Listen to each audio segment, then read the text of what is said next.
Bonjour et bienvenue à tous. J'ai le plaisir de vous accueillir au Club des collectivités territoriales engagées dans l'ESS, qui portera aujourd'hui sur l'alimentation durable et inclusive avec l'ESS. De mon côté, je suis Violaine Leborgne, je suis co-directrice à la CRES Auvergne-Rhône-Alpes. Pour vous redire peut-être deux mots du Club des collectivités, c'est une initiative, Caroline, si tu peux passer juste la slide suivante, s'il te plaît. C'est une initiative qu'on a créée en 2021 avec le RTES, donc le réseau des collectivités territoriales engagées dans l'ESS. Et on s'est dit qu'il manquait aujourd'hui finalement cet espace d'échange entre collectivités territoriales sur le sujet de l'économie sociale et solidaire, puisqu'on avait effectivement constaté qu'il y avait beaucoup à ce moment-là de nouveaux élus aussi qui avaient une nouvelle délégation à l'économie sociale et solidaire et qu'il n'y avait pas forcément un espace en région, en tout cas Auvergne-Rhône-Alpes, dans lequel ils pouvaient se retrouver autour de ces questions. Donc on a décidé de créer cet espace d'échange qui se réunit, on va dire, à peu près 3 fois dans l'année et qui peut se réunir soit en visioconférence, soit de manière présentielle. Donc voilà, selon les séances, on alterne un petit peu. Ça permet en fait de partager des pratiques sur différentes thématiques. Voilà, au fil de l'eau, on a abordé des thématiques aussi bien sur la revitalisation des centres-villes et centres-bourgs, sur l'énergie, là sur l'alimentation. Enfin voilà, en fonction de vos préoccupations et de vos besoins, on alterne les sujets. Et ça permet de donner des exemples aussi de coopération réussie entre acteurs de l'ESS et collectivités pour trouver des solutions aux problématiques que vous pouvez rencontrer. Depuis le lancement du club, donc depuis un peu plus de 3 ans, on a à peu près 80 élus et agents, puisqu'on s'adresse aussi bien aux élus qu'aux agents des collectivités, qui ont participé à une ou plusieurs de ces séances. Et ça représente au total à peu près une cinquantaine de collectivités de toute taille. Je vais juste dire deux mots de la CRES très très rapidement. Donc, on est une association loi 1901 qui fédère l'ensemble des structures de l'économie sociale et solidaire.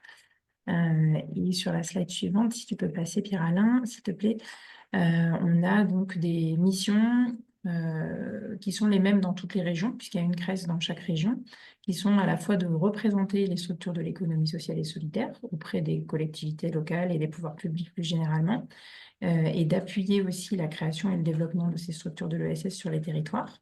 Et on a une mission aussi liée plutôt à la contribution à des études, à de la collecte et à de l'exploitation de données sur l'ESS.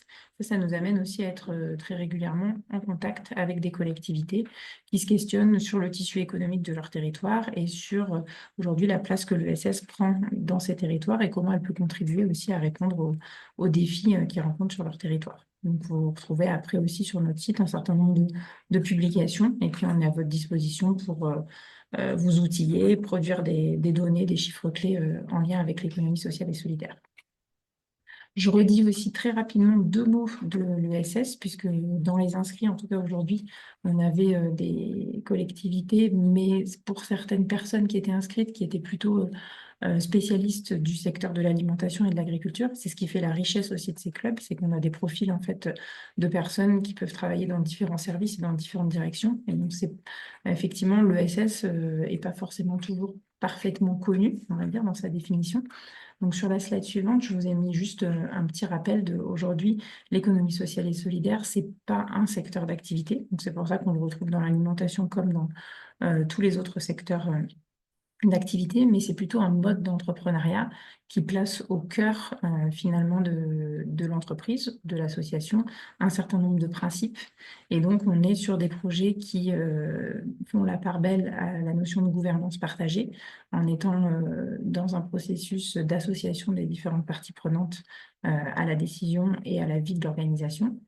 On est sur des structures qui sont aussi avant tout qui ne recherchent pas l'enrichissement personnel, mais le développement du projet, et donc qui réinvestissent majoritairement les bénéfices dans le projet.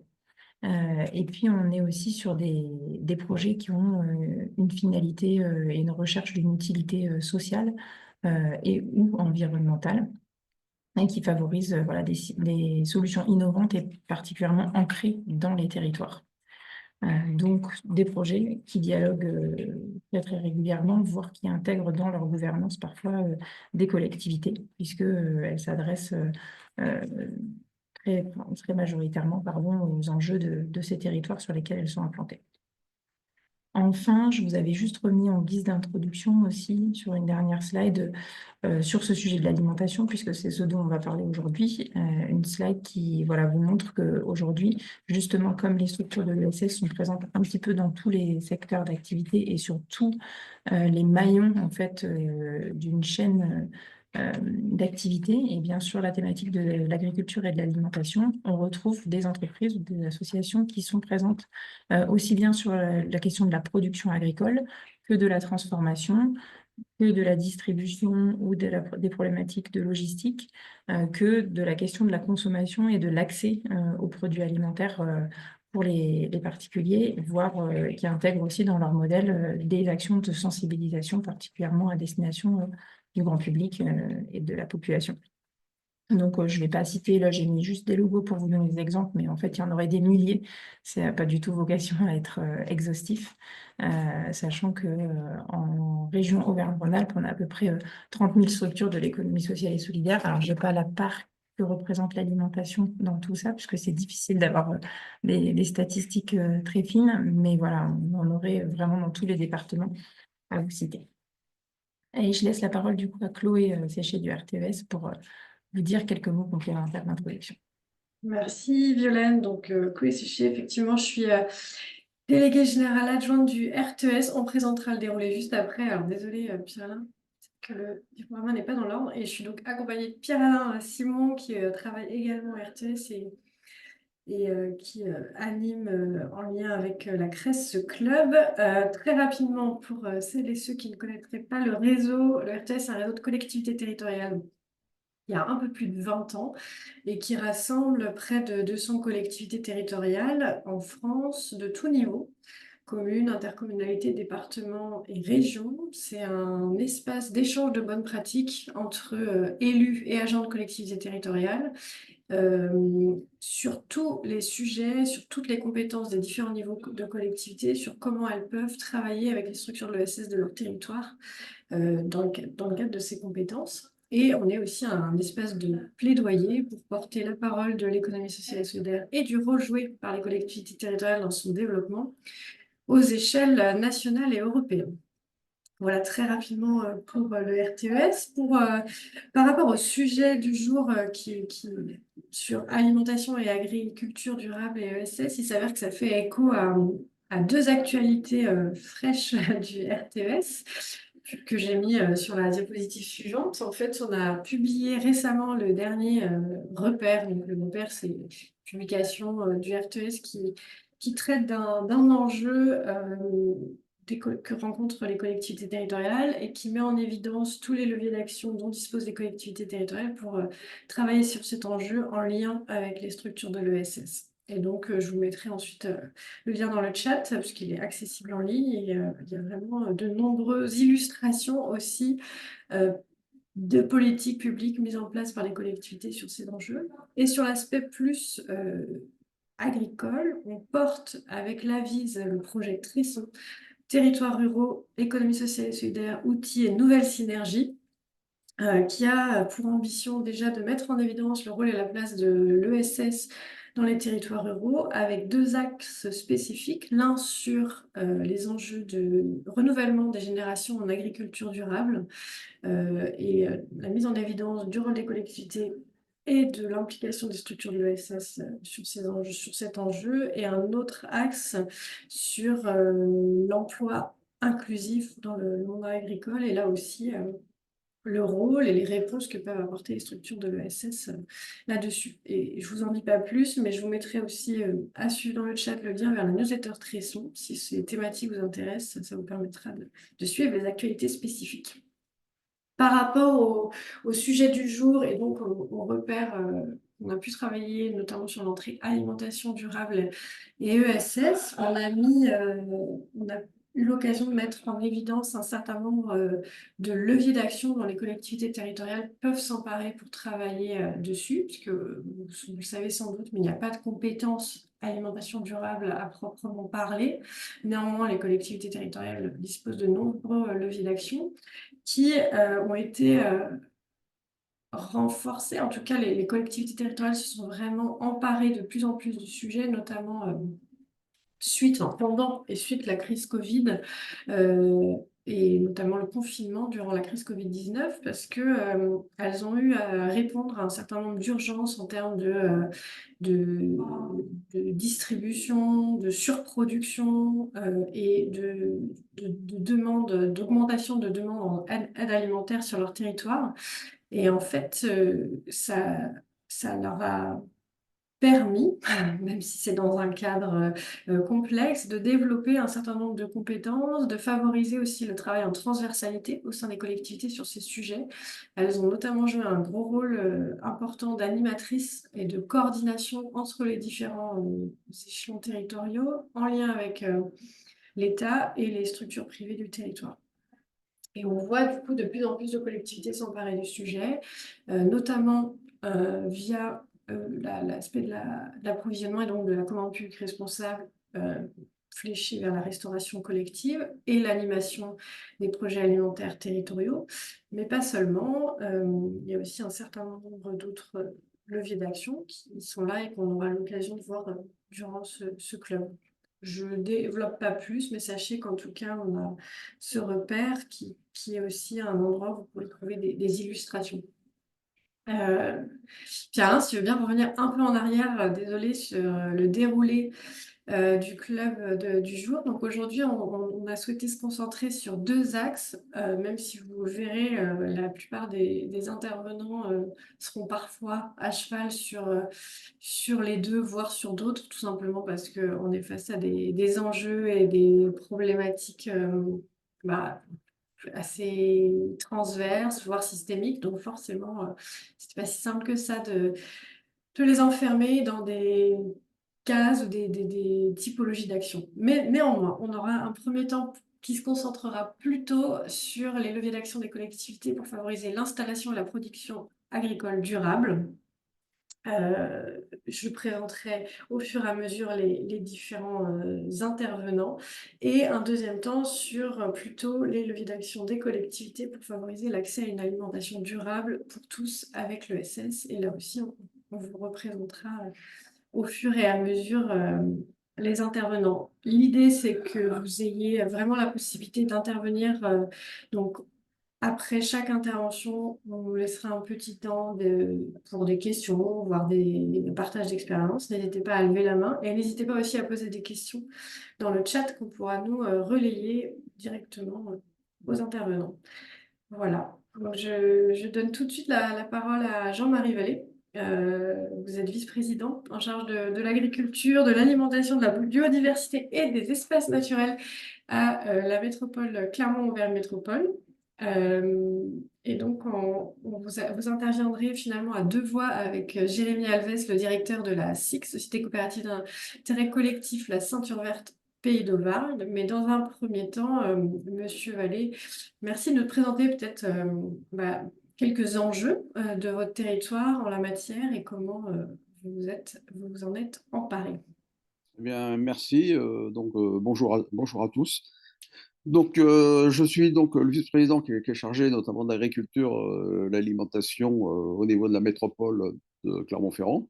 Donc, la métropole de Clermont-Ferrand regroupe 21 communes, à la fois urbaines, périurbaines et rurales. Et donc, c'est une première délégation qui a été créée au cours de ce mandat. La délégation agriculture-alimentation n'existait pas dans les mandats précédents, mais c'était une prise de conscience, en fin de compte, de l'ensemble des élus, qu'il y avait un besoin, en fin de compte, notamment d'essayer de relocaliser l'alimentation en créant une ceinture verte. Donc, c'était dû notamment aux conclusions du plan alimentaire territorial qui est réalisé par le syndicat qui s'appelle le Grand Clermont, qui regroupe en fin de compte la métropole plus les EPCI périphériques, qui représentent à peu près 450 000 habitants, et le parc régional Livre-Forez.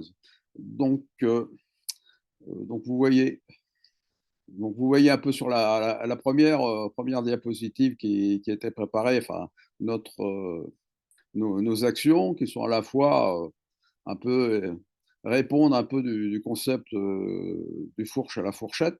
Donc, d'une part, produire et soutenir les producteurs, aussi veiller à. Donc, on en parlera tout à l'heure, et Jérémy Alves parlera sur la problématique d'installer des maraîchers sur notre territoire. Être attentif, donc, d'une part, au partage de ressources, parce que le PAT avait montré qu'en fin de compte, que le Grand Clermont était faiblement autonome au niveau fruits et légumes. Je crois que c'était 13% d'autonomie alimentaire sur ce secteur, et aussi consommer mieux. Donc, le territoire, ça représente quand même 9000 hectares agricoles, dont une grande part est quand même des surfaces en bio, 18,2%. Donc 17% bon, de blé, de grande culture, bon, qui est dû notamment à la plaine de Limagne, avec notamment beaucoup de producteurs en maïs semences qui sont rattachés à Limagrin. Et puis, donc, 188 hectares de légumes et un peu de vignes, 50 hectares, avec une AOC et 15 hectares de verger. Donc, une très faible, en fin de compte, surface en verger. Des surfaces en maraîchage qui sont réduites au fil du temps. Et donc, un besoin de relocaliser ces productions. Donc, on peut aussi mailler, en fin de compte, notre compétence agriculture, alimentation, avec les autres délégations qui sont notamment l'eau et la gestion des milieux aquatiques, qui est important. La problématique de l'urbanisme, puisqu'on est en train de finir de formaliser le PLUI, donc zéro artificialisation nette des terres, notamment reconquête de surfaces agricoles sur l'urbain. Renouvellement urbain et politique de la ville, donc là, ça nécessite aussi création notamment d'une ferme urbaine au niveau du quartier et de PRU des Vergnes, et puis donc développement économique, parce que les activités agricoles, alimentation, si ça crée des emplois. Donc je sais pas, sur la prochaine diapositive, je ne sais pas si c'est Cécile Pigalle, voilà. Donc les exemples d'action avec l'économie sociale et solidaire, c'est d'une part, Jérémy développera tout à l'heure, c'est installer des maraîchers en créant une société coopérative d'intérêt coopératif qui a été créée en 2022, donc l'initiative de la métropole avec la Chambre d'agriculture et d'autres acteurs financiers du milieu agricole. Et puis à la fois mettre la Chambre d'agriculture et puis Bio 63, cette société coopérative qui s'appelait Clermont Auvergne Métropole, maintenant s'appelle Clermont Ceinture Verte Pays d'Auvergne, puisqu'on a intégré, enfin, qui est venu nous rejoindre, c'est Orion Limagne Volcan, et puis la communauté de communes de l'Allier. Et puis, donc, on a fait un travail aussi de repérage et mobilisation des terres en lien avec les collectivités pour pouvoir installer, en fin de compte, ces futures fermes. Donc, le premier site qui est aménagé, qui est ouvert avec la prise en charge du jeune maraîcher sur la commune du Sandre, donc l'ouverture en décembre 2024. On fera l'inauguration au mois de février. Un premier site aussi qui est en train avec dépôt de permis de construire je crois, mi-janvier, fin janvier. Il y a un site de 7 hectares qui à venir qui va venir à Pont du Château en 2025. Donc, qui va être un site important.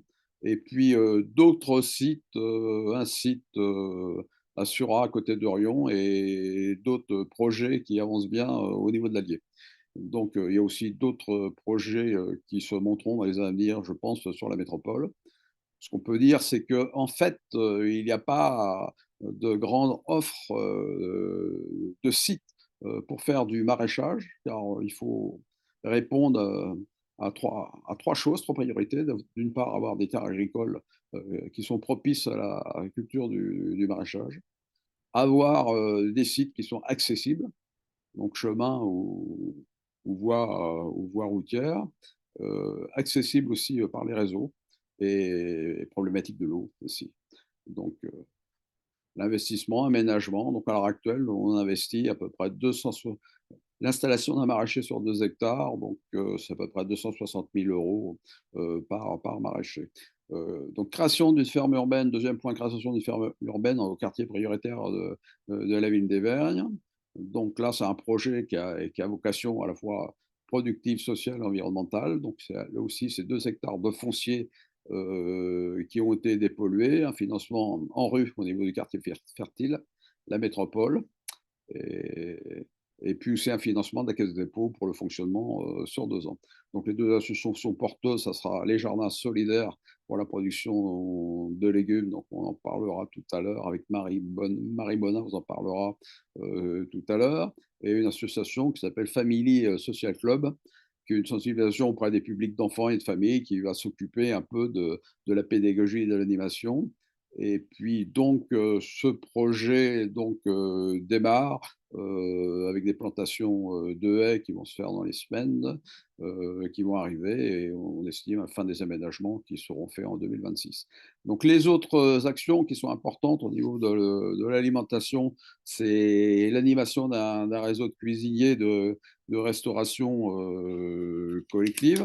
Alors, au niveau de la métropole, si je reprends mes notes, c'est 15 000 repas par jour qui sont servis dans l'ensemble des cantines. C'est à peu près 6 à 7 tonnes de légumes par jour, et à peu près c'est 5 millions d'achats alimentaires. Donc à peu près, on consomme à peu près 200 tonnes de fruits par an, 200 tonnes de légumes et aussi 80 tonnes de pain. Donc c'est quelque chose qui n'est pas négligeable. 72% c'est de la gestion directe. Donc c'est-à-dire que c'est des cuisines qui sont gérées par les mairies propres. Et donc là, à l'heure actuelle, on engage, il y a un programme aussi qui est intéressant, c'est un programme européen qui s'appelle Plan Eat, avec les chercheurs de l'INRA, qui est fait sur l'alimentation des enfants de 6 à 15 ans. On a organisé notamment un repas commun sur 12 cuisines avec du bourguignon, avec la race ferrandaise, et aussi un repas végétarien. Donc là, c'est important aussi de voir la perception des enfants sur ces repas, et puis de voir aussi l'influence des producteurs locaux sur la qualité des éléments, sur le prix de revient, etc. Donc il y a un grand travail de réflexion avec ce club de cuisiniers, qui sont à la fois cuisiniers et souvent gestionnaires. Donc c'est assez intéressant. Et à l'heure actuelle, on entend au niveau du département, le préfet, on a fait 2 réunions, souhaite aussi qu'on avance un peu sur le respect de la loi Egalim. Parce que vous savez que la loi Egalim, c'est 20% de bio et 50% de produits de qualité durable. Et donc, ça, en fait, il y a des blocages, c'est très peu respecté. Sur la métropole, on a entre 12 et 100%, parce il y a trois communes qui sont à 100% de bio. Donc aussi, il y a des difficultés au niveau d'accès au marché, etc. Donc il faut qu'on travaille à ce niveau-là. Car si toutes les communes respectaient en fin de compte les 20% de bio et 50% de durable, ça changerait pas mal de choses pour les producteurs. Donc, on fait une étude aussi sur les pressions agricoles sur les rivières et masses d'eau. Donc ça aussi, c'est un sujet actuel et qui est très important et qui est sensible et qui est fondamental. Et puis, développement agricole aussi, puisqu'on on gère un espace naturel sensible de plus de 820 hectares. Donc, on va commencer à élaborer le plan de gestion, et puis on a un soutien à différents acteurs. Je crois que sur la diapositive suivante, on vous présente un peu les interventions que l'on a sur la participation et le capital et à la gouvernance de plusieurs sociétés coopératives d'intérêt. Donc, c'est à la fois, comme tout à l'heure je vous le disais, la création déjà évoquée au niveau de la ceinture verte, mais c'est aussi la prise de part sociale au niveau de la ferme de Sarliève, qui représente à peu près 80 hectares, qui est à l'entrée sud de Clermont, qui, et qui est basée sur de l'agroécologie. Donc, La prise de part aussi sur une société qui a 25 ans maintenant, une société coopérative d'intérêt collectif. Donc là aussi, c'est de l'économie sociale et solidaire, parce que c'est à la fois des gens qui sont permanents, une douzaine de permanents, mais aussi 20 à 25 personnes qui sont en insertion pour une entreprise qui produit des légumes, qui fait du négoce et qui a un chiffre d'affaires, je crois, autour de 1 500 000 € et qui est assez exemplaire au niveau de l'écosystème, je dirais, agricole, maraîcher et bio au niveau de la métropole et même du département. Et on a aussi des parts au niveau de la coopérative auvergnate d'alimentation de proximité. Là aussi, c'est intéressant parce que c'est une société qui héberge d'une façon juridique et qui appuie à la création d'entreprises artisanales en bio, donc au niveau de boulangerie, pâtisserie et épicerie. Donc c'est une jeune coopérative, mais avec qui suit des porteurs de projets au niveau d'épicerie. Et donc c'est important. C'est assez intéressant et ça peut être important au niveau des communes qui veulent relocaliser des commerces, des activités au niveau des centres-bourgs. Donc il y a aussi différents soutiens financiers à différentes associations autour de thèmes d'agriculture. Donc c'est le cas, on a conventionné récemment avec Bio63, qui a des projets au niveau, par exemple, de l'appel à projet de l'État sur un modèle de pain bio, mais aussi, il y a aussi un programme sur l'installation de vergers.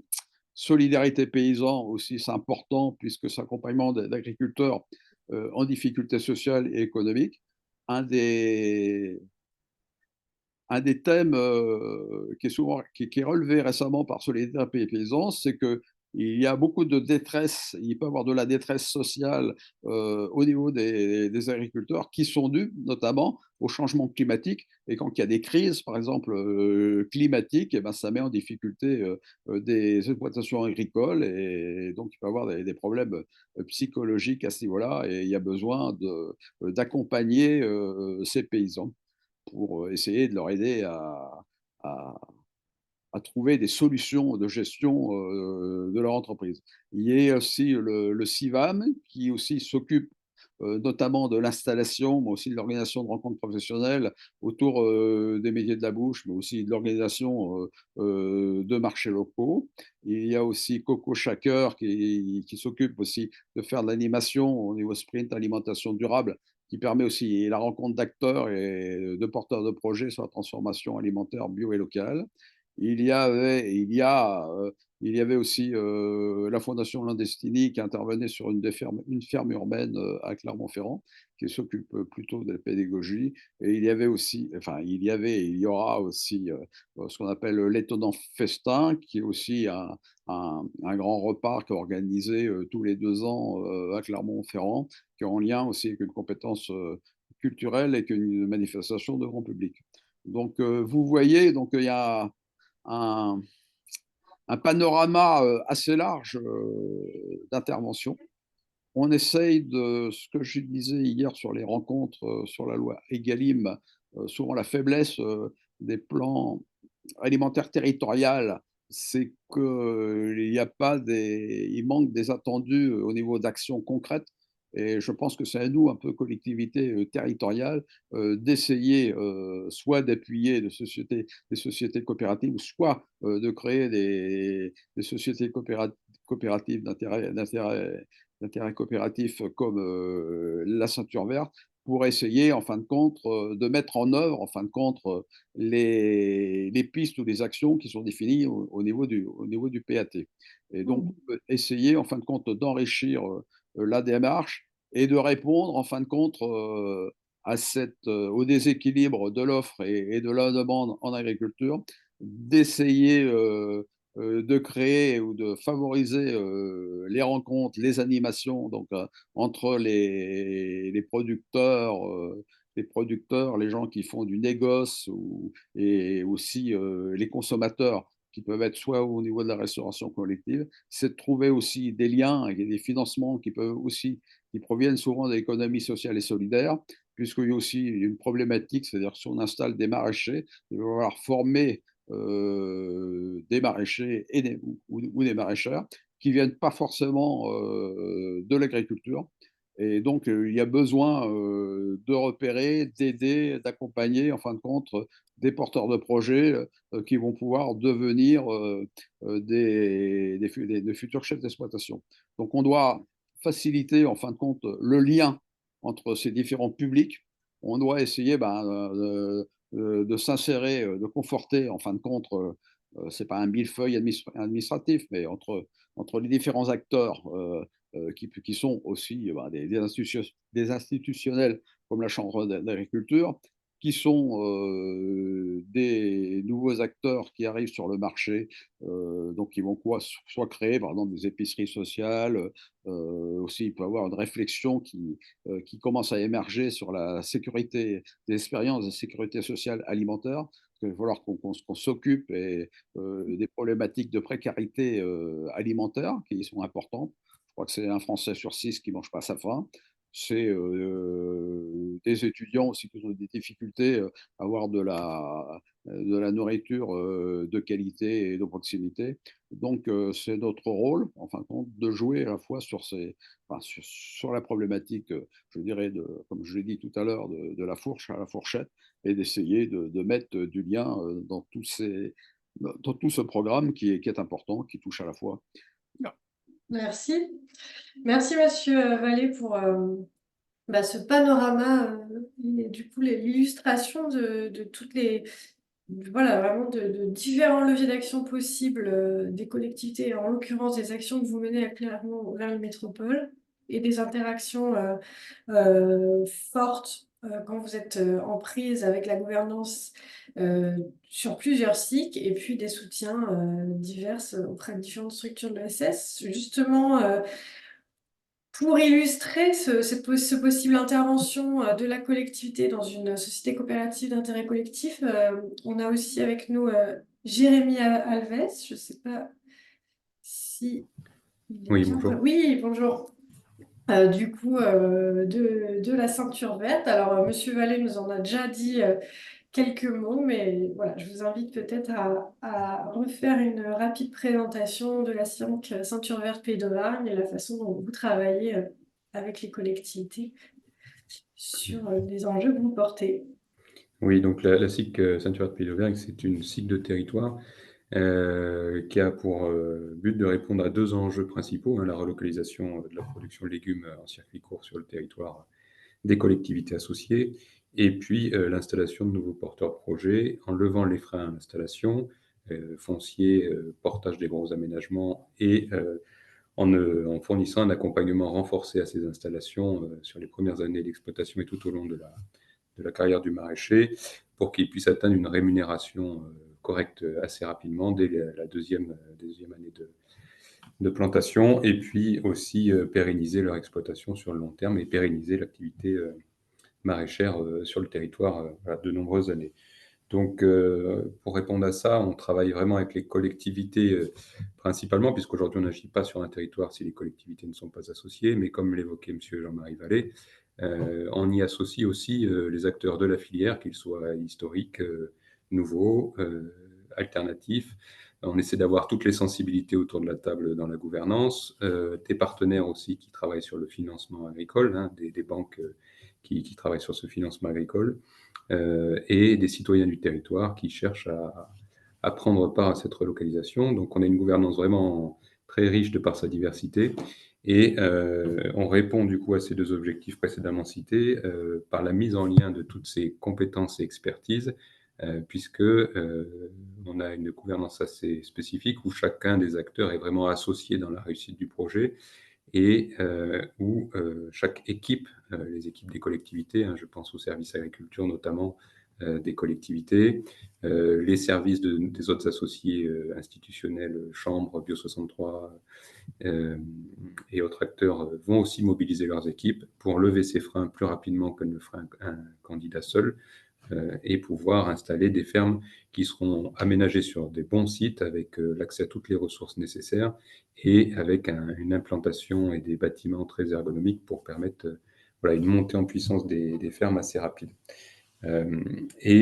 Aussi, ça c'était une des intuitions plus spécifiquement dédiées aux collectivités, c'était de voir comment avec de l'argent public on pouvait ne pas le mobiliser dans du fonctionnement, mais le mobiliser dans le capital pour faire un effet levier sur nos emprunts bancaires, puisqu'aujourd'hui nous installons des fermes qui sont financées par emprunt bancaire et par une partie de subvention à l'investissement.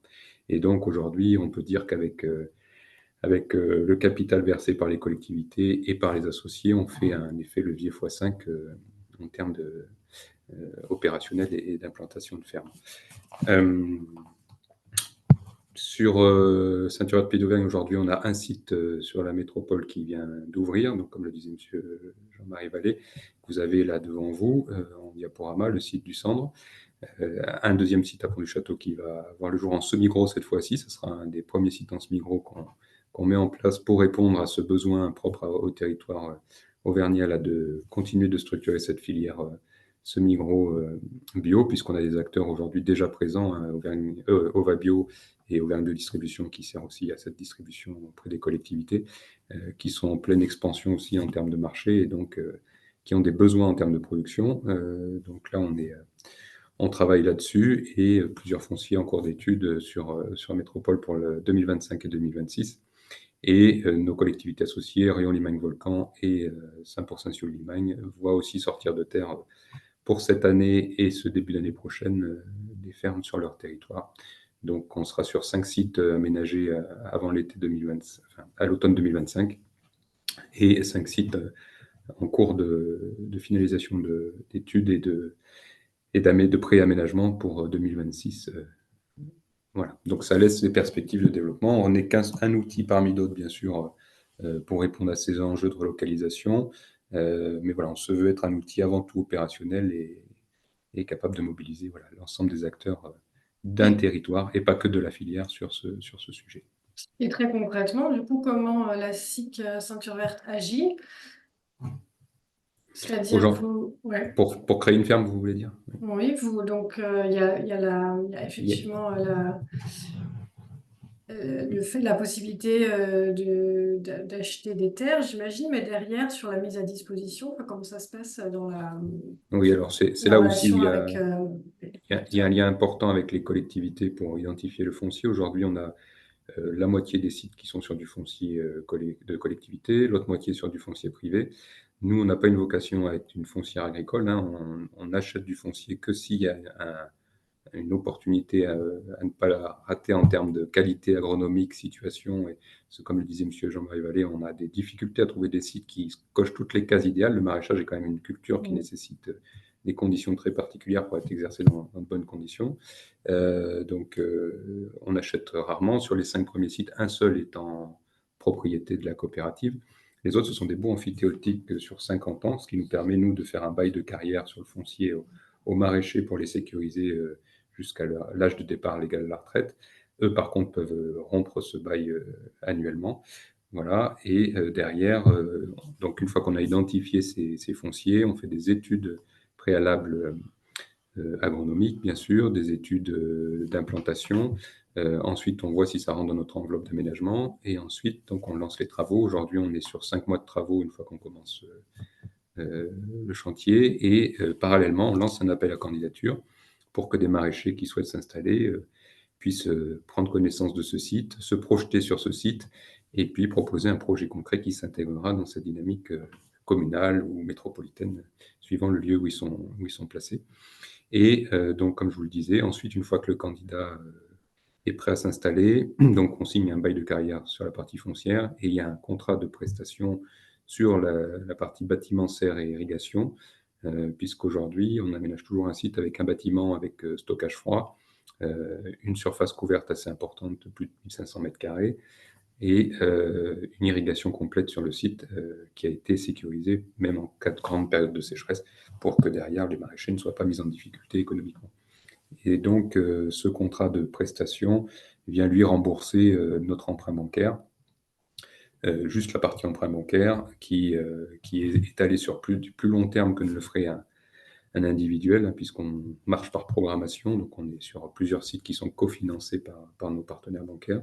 Et puis derrière, on a une petite part dans cette cotisation qui prend l'accompagnement sur toute la durée de la carrière. Et cet accompagnement, encore une fois, qui est proposé, qui n'est pas imposé, mais qui est sollicité par l'ensemble des maraîchers installés et qui est plébiscité par eux qui disent souvent en retour d'expérience voilà, que ça leur a permis d'accélérer leur trajectoire, puisqu'aujourd'hui on mobilise un maraîcher expérimenté du territoire pour les accompagner, pour partager l'expérience, un technicien agronome du territoire chez nos partenaires ici en Auvergne, c'est la FRAB Aura, qui vient sur les aspects plus techniques de production, et puis le directeur technique Ceinture Verte Pays d'Auvergne, qui lui va accompagner les maraîchers dans leur perspective entrepreneuriale, c'est-à-dire des projections, qu'est-ce que va être ma ferme à 1, 2 ans, 3 ans, quelle va être son évolution, etc.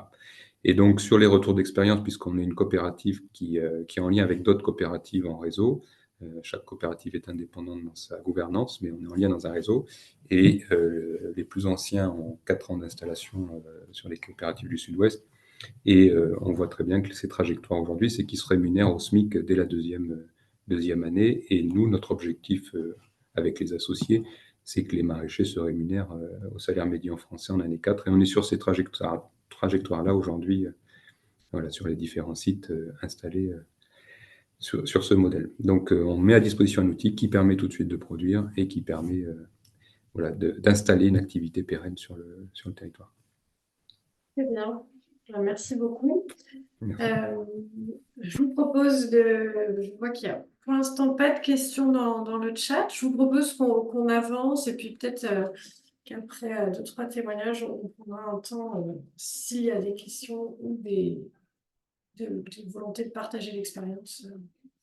Ensuite, j'invite donc Jean-Luc Chotagna, qui est fondateur et co-directeur, je crois, d'une autre SIC, donc Société coopérative d'intérêt collectif, les fermes partagées. Jean-Luc, est-ce que peut-être déjà nous présenter les objectifs auxquels souhaite répondre les fermes partagées, votre modèle de fonctionnement, et puis peut-être dans un deuxième temps, les liens que vous avez ou que vous pourriez avoir avec les collectivités territoriales. Oui, tout à fait. Bonjour à tout le monde. Merci d'être présent pour ce partage aujourd'hui. Donc, Ferme Partagée, effectivement, c'est une SIC qui agit sur le territoire de l'ancienne région Rhône-Alpes. Donc, on est surtout centré dans les départements du Rhône, de l'Isère et de la Drôme, avec des activités également en Ardèche, dans l'Ain, dans la Loire. Nous, notre vocation, c'est de promouvoir et accompagner un modèle de ferme de l'ESS. Donc, nous, on travaille vraiment au niveau de la production, c'est-à-dire que les paysans souhaitent rejoindre l'ESS en fait à travers leur forme d'organisation, leur entreprise collective. Donc, on agit sur les fermes collectives et coopératives et également agroécologiques. Donc, c'est vraiment un modèle d'organisation qui a été à la base de la création nos 3 fermes fondatrices qui sont associées de la SIC, hein, les fermes historiques. C'est la ferme des Volonteux dans la Drôme, la ferme de la Clé des Sables en Isère et la ferme de Chalonne en Isère également. Ces 3 fermes-là fonctionnent en SCOP ou en SIC. Et on parle là de fermes collectives qui peuvent être assez nombreuses. On cherche à promouvoir des fermes qui soient diversifiées avec un grand nombre d'actifs. Par exemple, la ferme des Volonteux, ça occupe 20 personnes qui travaillent sur cette ferme, donc sur des ateliers diversifiés. Donc, pour nous, c'est vraiment une possibilité d'évolution de l'agriculture à l'avenir pour pouvoir à la fois rendre le travail agricole plus attractif, plus rémunérateur et plus protecteur également, puisque ce qu'on souhaite mettre en place, ce sont des statuts d'entrepreneurs qui soient associés et salariés. Donc, il y a à la fois la main sur leur outil de travail avec des partenaires, bien sûr, mais qui puissent bénéficier du statut salarié. Ça, pour nous, c'est vraiment important de permettre aussi aux paysans de bénéficier d'une protection sociale de qualité dans leur activité. Donc, voilà. La SIC s'est développée depuis 3 ans, surtout depuis 3 ans. Elle a actuellement 4 salariés. Donc, elle agit sur l'ensemble de la région. Pour illustrer, par exemple, en En 2023, on a accompagné 30 fermes, soit dans la création, le développement ou la transmission, donc 30 fermes dans la région. On a actuellement une dizaine de fermes qui sont dans la SIC, c'est-à-dire qui bénéficient tout au long de l'année des services de la SIC, d'accompagnement et également de soutien administratif pour certaines, puisque par ailleurs, on est également une coopérative d'activité et d'emploi. C'est-à-dire qu'on va mixer à la fois le statut de SIC pour nos activités, la possibilité donc d'associer différentes fermes en statut de l'ESS et puis d'accueillir également des entrepreneurs au sein de notre structure pour héberger leur activité. On a actuellement, par exemple, une personne qui fabrique de la limonade, un boulanger paysan, une pépiniériste, voilà, différentes activités qui sont portées en coopérative d'activité et d'emploi pour que les porteurs de projets donc, puissent être entrepreneurs salariés. Bien sûr, on n'a pas créé tout ça seul. On est en partenariat avec de nombreuses organisations. Je ne pourrais pas les citer tous, mais en tout cas, au niveau des partenariats qui sont vraiment forts, c'est l'Union régionale des SCOP et des SIC, avec qui on co-accompagne les projets de ferme. À partir du moment où une ferme veut se lancer en SCOP et en SIC, on va travailler conjointement avec l'UR SCOP et SIC sur la création. On est en lien également avec le réseau des ADR, avec Terre de Liens, avec les réseaux du GAB aussi. De nombreuses cigales, clubs d'investissement alternatifs nous soutiennent. Et voilà, et également donc, 2 coopératives qui ont présidé à notre création, donc qui ont été instigatrices au lancement du projet. C'est le GRAP qui agit également, donc une SIC également qui agit sur l'ensemble de la région Rhône-Alpes pour la distribution, la transformation alimentaire et bio. Et puis la SIC La Carline qui est une SIC locale, mais par contre qui a beaucoup d'antécédents puisqu'elle a plus de 30 ans avec 300 associés. Donc la SIC La Carline du DIWA, donc, qui nous a soutenus pour la création. Et donc, ce qu'on propose, nous, aux fermes, c'est d'accompagner ces nouvelles formes d'organisation, donc en appui sur le juridique, sur la gouvernance des collectifs, sur le montage financier, sur la formation, et puis ensuite un accompagnement au long cours. Donc, on va travailler tout au long de l'année avec ces fermes quand elles ont des problématiques pour essayer de les résoudre. Donc, voilà un petit peu pour faire partager la présentation. Peut-être avant de faire un focus sur les rôles possibles, ou enfin réels et possibles avec les collectivités territoriales sur ces enjeux de création des fermes partagées. Jean-Luc, tu as pas mal insisté sur finalement la dimension sociale et solidaire d'une ferme collective pour les agriculteurs exploitants. Je crois, enfin peut-être ça peut être aussi intéressant de dire que ces formes collectives et notamment coopératives permettent aussi l'acquisition et derrière la transmission d'un foncier en commun, tel un commun, et que c'est aussi un enjeu super important dans la transmission et le renouvellement des générations aujourd'hui en agriculture durable. Enfin, je ne sais pas si tu veux en dire un mot, mais comme tu l'as pas dit, ou alors je ne l'ai pas entendu, je trouve que c'est aussi un point important à partager par rapport aux enjeux. Tout à fait. Donc, par rapport à ce modèle qu'on défend pour l'agriculture, c'est à la fois pour des principes politiques qui sont liés à l'ESS, le statut social, j'en ai parlé, la possibilité aussi au niveau agronomique d'avoir des ateliers diversifiés qui sont combinés, qui se soutiennent mutuellement. C'est des formes d'économie circulaire qui se mettent en place dans la ferme. Mais il y a un point très important, c'est la question de la transmission. C'est-à-dire que quand on arrive à installer une ferme en SCOP, en SIC ou en CAE, en fait, la transmission, elle va être facilitée puisqu'elle va se passer surtout par le fait d'acquérir des parts sociales de la coopérative. Pour ceux qui connaissent, par exemple, les coopératives d'habitants, c'est le même système. Donc, on va briser ce plafond de verre de la transmission qui fait qu'actuellement, on voit des financiers, des organismes financiers, en fait, acquérir des fermes parce qu'elles sont devenues tellement chères que les paysans n'ont plus la possibilité de les acquérir. Donc, avec ces SCOP et ces SIC, des SIC d'ailleurs dans lesquels souvent des collectivités, comme ça a été évoqué, sont associées, eh bien, on arrive à créer des biens communs locaux qui vont pouvoir être transmis de génération en génération de paysans sans devoir à chaque fois refinancer, réendetter et passer par des systèmes bancaires qui sont parfois coûteux. Donc ça, c'est vraiment un gros avantage de l'ESS, des formes coopératives de l'ESS dans ces montages. Et je voulais aussi juste ajouter, parce que je l'ai oublié, j'ai parlé de la région Rhône-Alpes, mais en fait, nous, on a choisi ça aussi comme territoire, c'est parce qu'on a nos homologues en Auvergne, qui sont donc la CAP, qui a été évoquée, la CAP, qui est l'équivalent du Grappe en Auvergne. Et puis également, on travaille avec la ferme de Sarliève, qui est vers Clermont-Ferrand, donc qui a été présentée. Donc, on ne souhaitait pas non plus avoir un territoire d'action trop grand. Merci. Et peut-être un point sur les relations que vous avez avec les collectivités territoriales, ou en tout cas ce pourquoi, selon vous, selon les fermes partagées, sur quoi les collectivités territoriales pourraient agir. Oui, oui, tout à fait bien.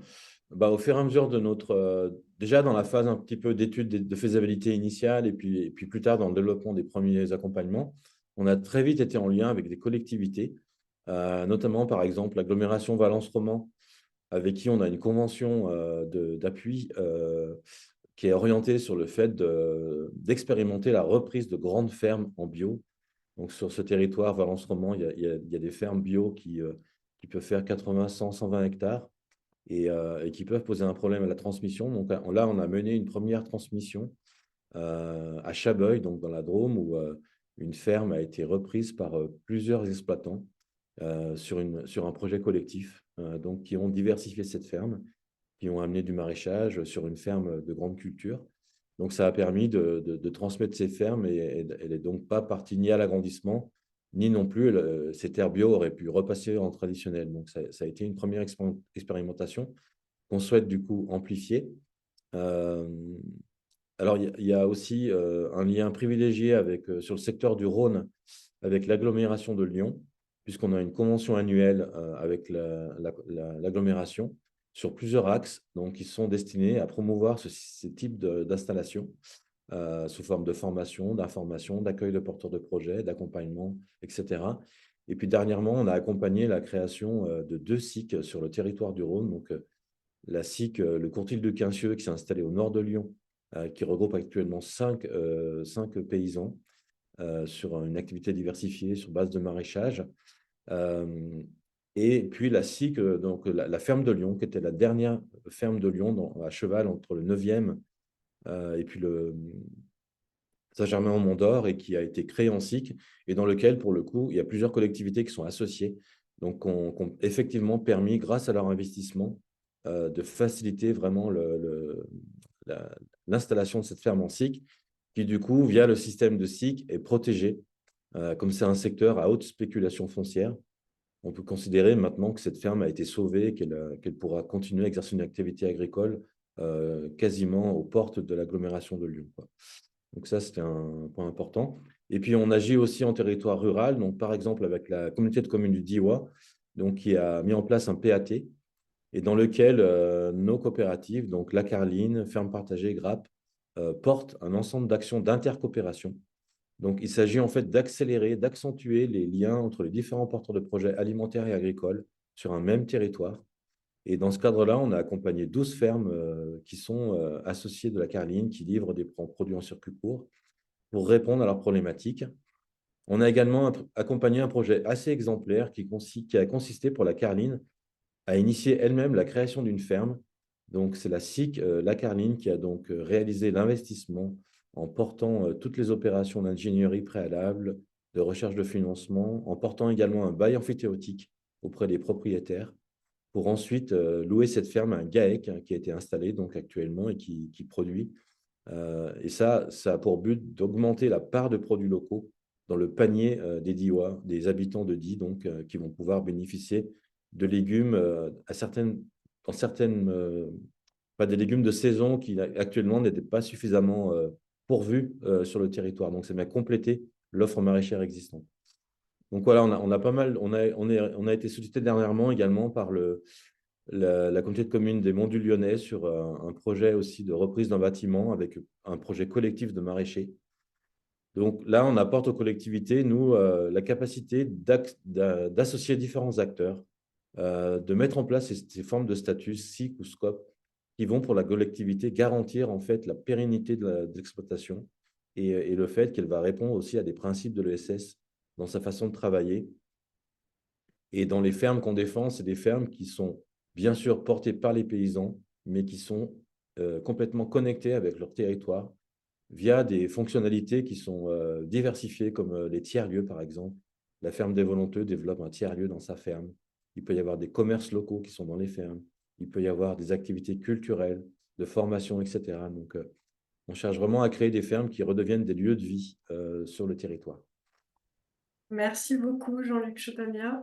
Il y avait une question dans le chat de Rémi Perra, mais à laquelle Violaine a directement répondu. C'était à propos de rappeler, une demande de rappeler le nom de votre homologue en Auvergne. Et donc, Violaine a précisé qu'il s'agissait, pardon, de la CAP.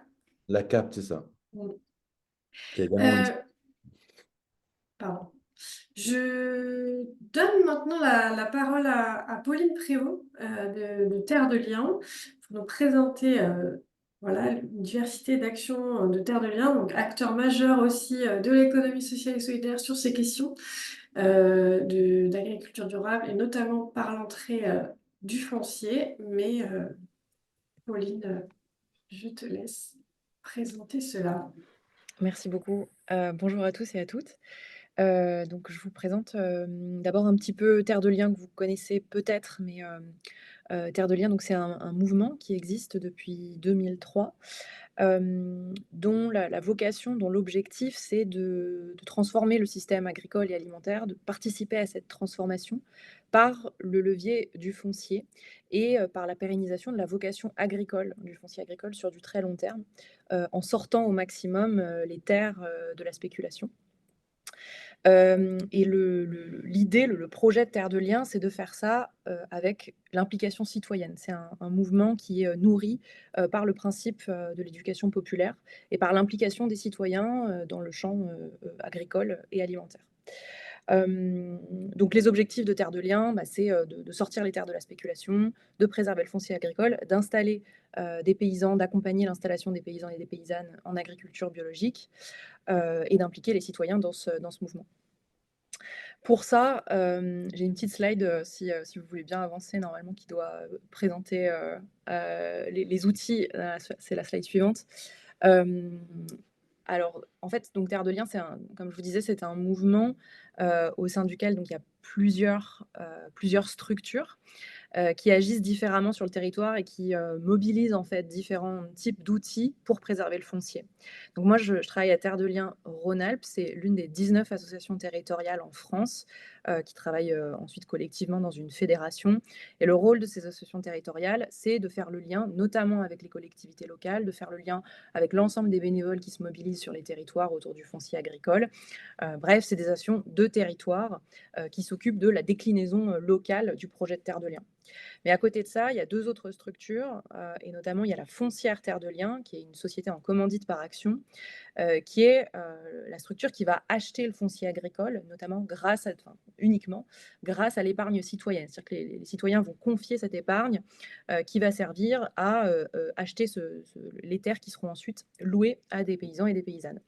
Et puis, il y a également une fondation Terre de Liens qui est reconnue d'utilité publique par l'État et qui, elle, va travailler à la préservation des terres, notamment parce que ce dispositif de fondation va permettre de bénéficier d'un certain nombre de dons, mais aussi de legs. Parfois, on nous lègue aussi des fermes dont on a ensuite la gestion.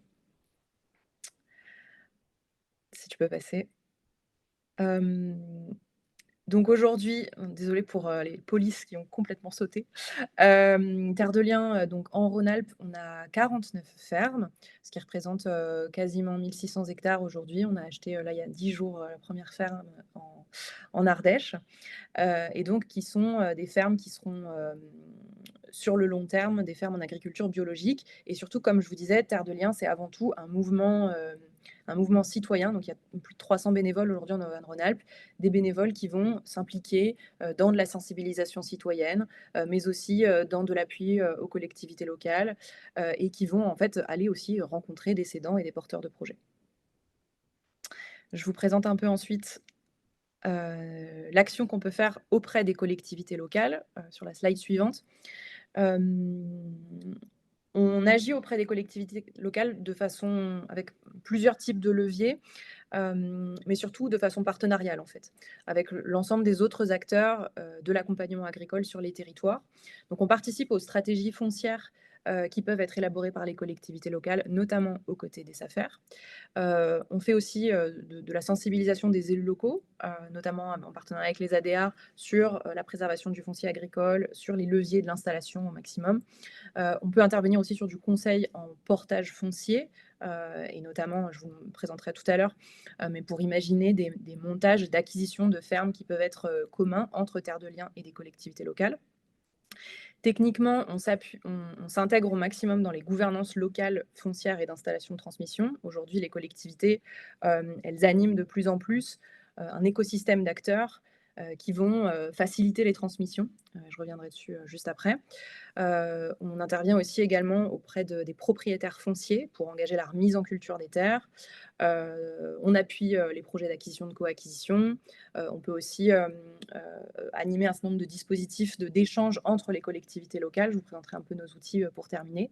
Et puis, Terre de Liens, c'est évidemment cette implication citoyenne. Donc, on a vocation à être un appui de terrain et à faire ce lien au maximum avec la mobilisation citoyenne. Et on peut le faire de plusieurs façons différentes, mais je ne m'étendrai pas spécialement là-dessus. Jean-Luc Chautagna a commencé à l'évoquer, mais je voulais vous présenter un petit peu, et ce sera sur la slide suivante, l'un de nos partenariats avec une collectivité locale. Comme je vous disais, on s'intègre au maximum dans les gouvernances locales avec l'ensemble des acteurs, SAFER, chambres, ADR, etc. Et c'est vrai que l'exemple de Valence Romand Agglomération, il est devenu assez emblématique en Rhône-Alpes, puisque Valence Romand Agglomération anime et finance un groupe de travail qui a été baptisé le pôle ressources, qui permet de faire circuler au maximum l'information, toutes les informations entre les acteurs de l'accompagnement agricole sur les transmissions à venir, sur les porteurs de projets, et puis de travailler ensuite collectivement, comme vous l'évoquiez, M. Chautagna, sur la restructuration des grandes fermes. Donc ça, c'est vrai que c'est un exemple qui a permis, par exemple, une installation à Chabeuil. Donc il se trouve que la solution qui a été choisie, c'est que le foncier fait l'objet d'une acquisition par Terre de Liens. Donc cette ferme est une ferme Terre de Liens, mais il y a plein d'autres façons possibles de travailler sur la restructuration des fermes. Et l'idée de ce groupe, c'est de se questionner collectivement sur la meilleure vocation, le meilleur scénario de transmission à travailler.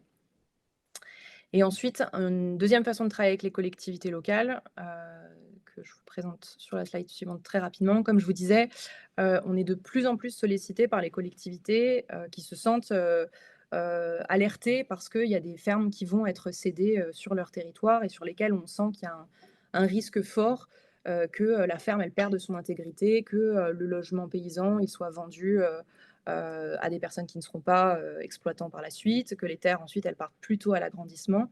Donc on travaille beaucoup et de plus en plus avec les collectivités à imaginer des montages d'acquisition, de coacquisition, et notamment parce que cette question de la transmission du bâti, elle est problématique pour à peu près tout le monde en fait, et qu'on se retrouve avec des coûts de transmission des fermes qui sont difficiles à assumer pour des porteurs de projets, mais qui peuvent être aussi complexes dans l'équilibre économique, et ce qui fait que Terre de Liens, en tant que foncière, peut choisir de ne pas pouvoir aller seule dans une acquisition de ferme. Et c'est pareil pour les collectivités, dans un contexte budgétaire très contraint.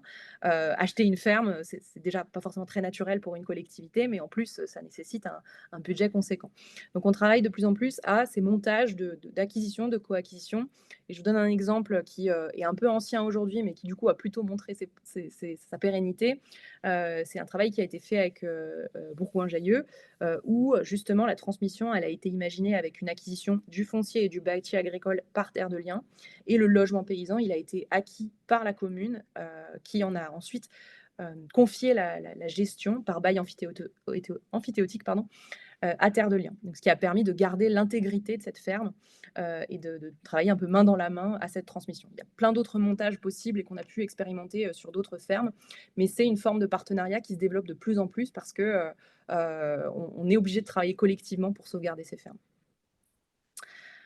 Si vous voulez bien passer la suite, je ne sais plus ce que je vous ai mis après. Oui, alors peut-être juste quelques ressources. Je vous remettrai peut-être les liens là dans le chat, mais à échelle nationale, Terre de Liens anime une plateforme d'échange, de retour d'expérience sur les questions de préservation du foncier et d'installation de transmission entre les collectivités, qui s'appelle la plateforme Récolte. On fait un séminaire annuel, mais il y a aussi plein de fiches de retour d'expérience, donc vous pouvez aller piocher pour voir ce qui a pu se faire sur d'autres territoires.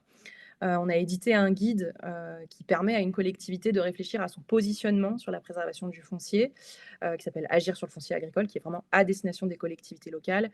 Et enfin, notre dernier outil peut-être qui peut vous être utile, c'est Objectif Terre. Objectif Terre, c'est un peu comme le bon coin des fermes à transmettre.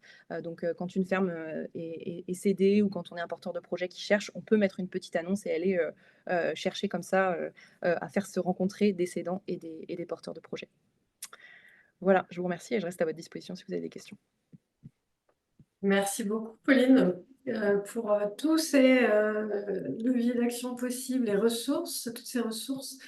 J'ai vu qu'il y avait encore quelques échanges dans le chat, mais autour de la CAP notamment, et sur en fait, toute la filière en Auvergne, hein, finalement, où des structures de l'ESS sont impliquées. Est-ce que, je vois pas d'autres questions dans le chat, est-ce que quelqu'un souhaite, on peut prendre 4 minutes avant de passer à une autre intervention, si quelqu'un souhaite partager un rapide témoignage, et sinon, je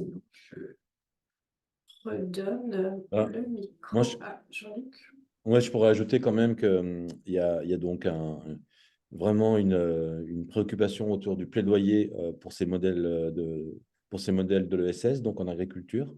Il faut savoir qu'actuellement, il y a quand même des freins qui existent à ce type d'organisation. Donc, je vais vous partager simplement cette dimension de plaidoyer qui est importante, aussi bien au niveau local, puisqu'il y a beaucoup d'aides qui sont gérées au niveau de la région, des régions. La PAC, politique agricole commune, il y a une grande partie maintenant qui est gérée au niveau de région.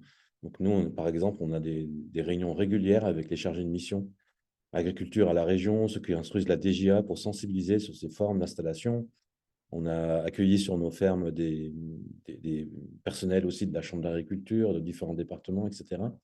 Et puis au niveau national, puisque on a quand même actuellement l'impossibilité pour les SIC et les SCOP ou les CAE de pouvoir de bénéficier de la dotation jeunes agriculteurs à l'installation. Donc voilà, c'est un point important qu'il faut signaler, même si on essaye de... Enfin, on est plusieurs au niveau national à se regrouper pour organiser ce plaidoyer. Merci Jean-Luc, effectivement, c'est un point important. Plaidoyer qu'on relaie aussi, notamment dans les travaux dans le cadre de Tresson. Je vais d'ailleurs mettre les liens vers la newsletter Tresson. J'avais dit que je le ferais et je ne l'ai pas encore fait. Et puis, du coup, je donne la parole à Violaine pour la suite de l'échange. Et merci Pauline pour tous les liens que tu mets dans le chat. Merci Chloé. N'hésitez pas quand même si vous avez des questions ou envie d'intervenir sur une situation qui concerne plus votre territoire. Je vois que même si on est en plus petit comité que ce qui était initialement prévu, on a des collectivités représentées aussi bien côté Rhône-Alpes qu'Auvergne de notre région. Donc voilà, si vous avez envie de rebondir sur un des témoignages qui a été fait là, voilà, on peut prendre le temps. L'idée, c'est aussi que ce soit un petit peu interactif et pas uniquement descendant.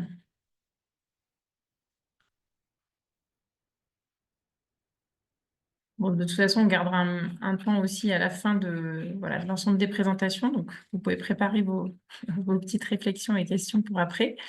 On va donc passer à une deuxième séquence. Comme l'avait dit Chloé, il y a quand même un lien de toute façon très fort entre les deux séquences qu'on avait imaginées. Et donc, cette deuxième séquence, elle va aussi faire le focus sur l'accès à l'alimentation durable pour tous et comment, en tant que collectivité, on peut aussi intervenir sur ce volet-là et en lien avec les structures de l'ESS qui s'intéressent particulièrement à la question, effectivement, l'aide alimentaire ou en tout cas d'un accès facilité à une alimentation de qualité. Je vais d'abord laisser la parole donc à Marie Bonin, qui est directrice des Jardins Solidaires, qui est une entreprise à but d'emploi située à Gerzat, côté Auvergne, pour nous parler de comment votre initiative s'est montée, quelle place aussi la collectivité a joué à l'origine dans ce projet et puis encore maintenant. Voilà, et que vous puissiez nous exposer aussi peut-être plus précisément les enjeux auxquels vous vous attaquez. Merci, bonjour à tous. Donc effectivement, je dirige Jardin Solidaire, donc c'est une association qui se trouve à Gerzat dans le Puy-de-Dôme. Et en fait, on a deux ans d'existence. On est une structure de l'ESS parce qu'on est une entreprise à but d'emploi. C'est-à-dire qu'on participe à l'expérimentation nationale Territoire zéro chômeur de longue durée.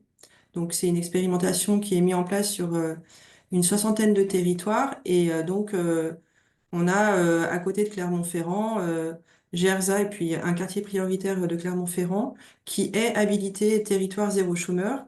Et nous, c'est dans ce cadre-là qu'on développe l'activité au sein de l'association. Donc en fait, euh, ce qui nous lie en fait à l'alimentation durable, c'est que l'émergence de l'entreprise à but d'emploi, c'est le moteur, enfin, ça a été au sein du Secours populaire français. Donc en tant qu'association humanitaire, comme beaucoup d'autres, le Secours Pop c'est beaucoup interrogé sur la qualité de l'aide alimentaire.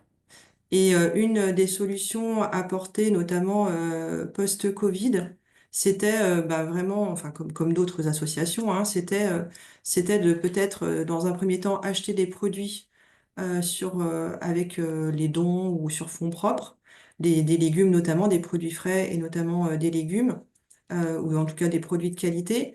Et puis finalement, pourquoi ne pas directement produire ces légumes. Donc c'est un peu arrivé comme ça au sein du Secours Pop français.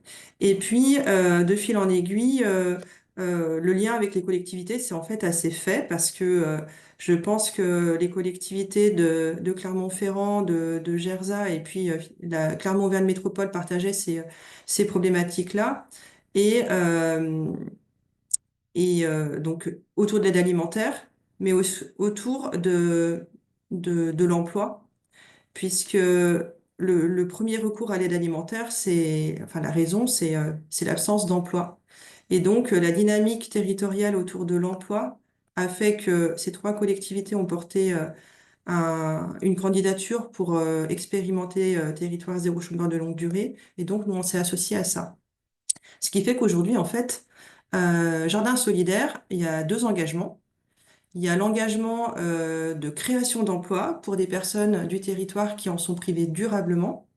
Et puis, il y a l'engagement pour une alimentation durable pour tous, avec l'idée que, oui, d'accord de l'emploi, mais qu'on puisse produire des légumes locaux et bio, c'est ce qu'on fait, et que ça puisse alimenter la solidarité alimentaire. Voilà. Donc on est un peu parti de ce principe-là. Et puis aujourd'hui, ce qu'on cherche à faire, c'est développer notre activité d'entreprise à but d'emploi autour de cette alimentation durable.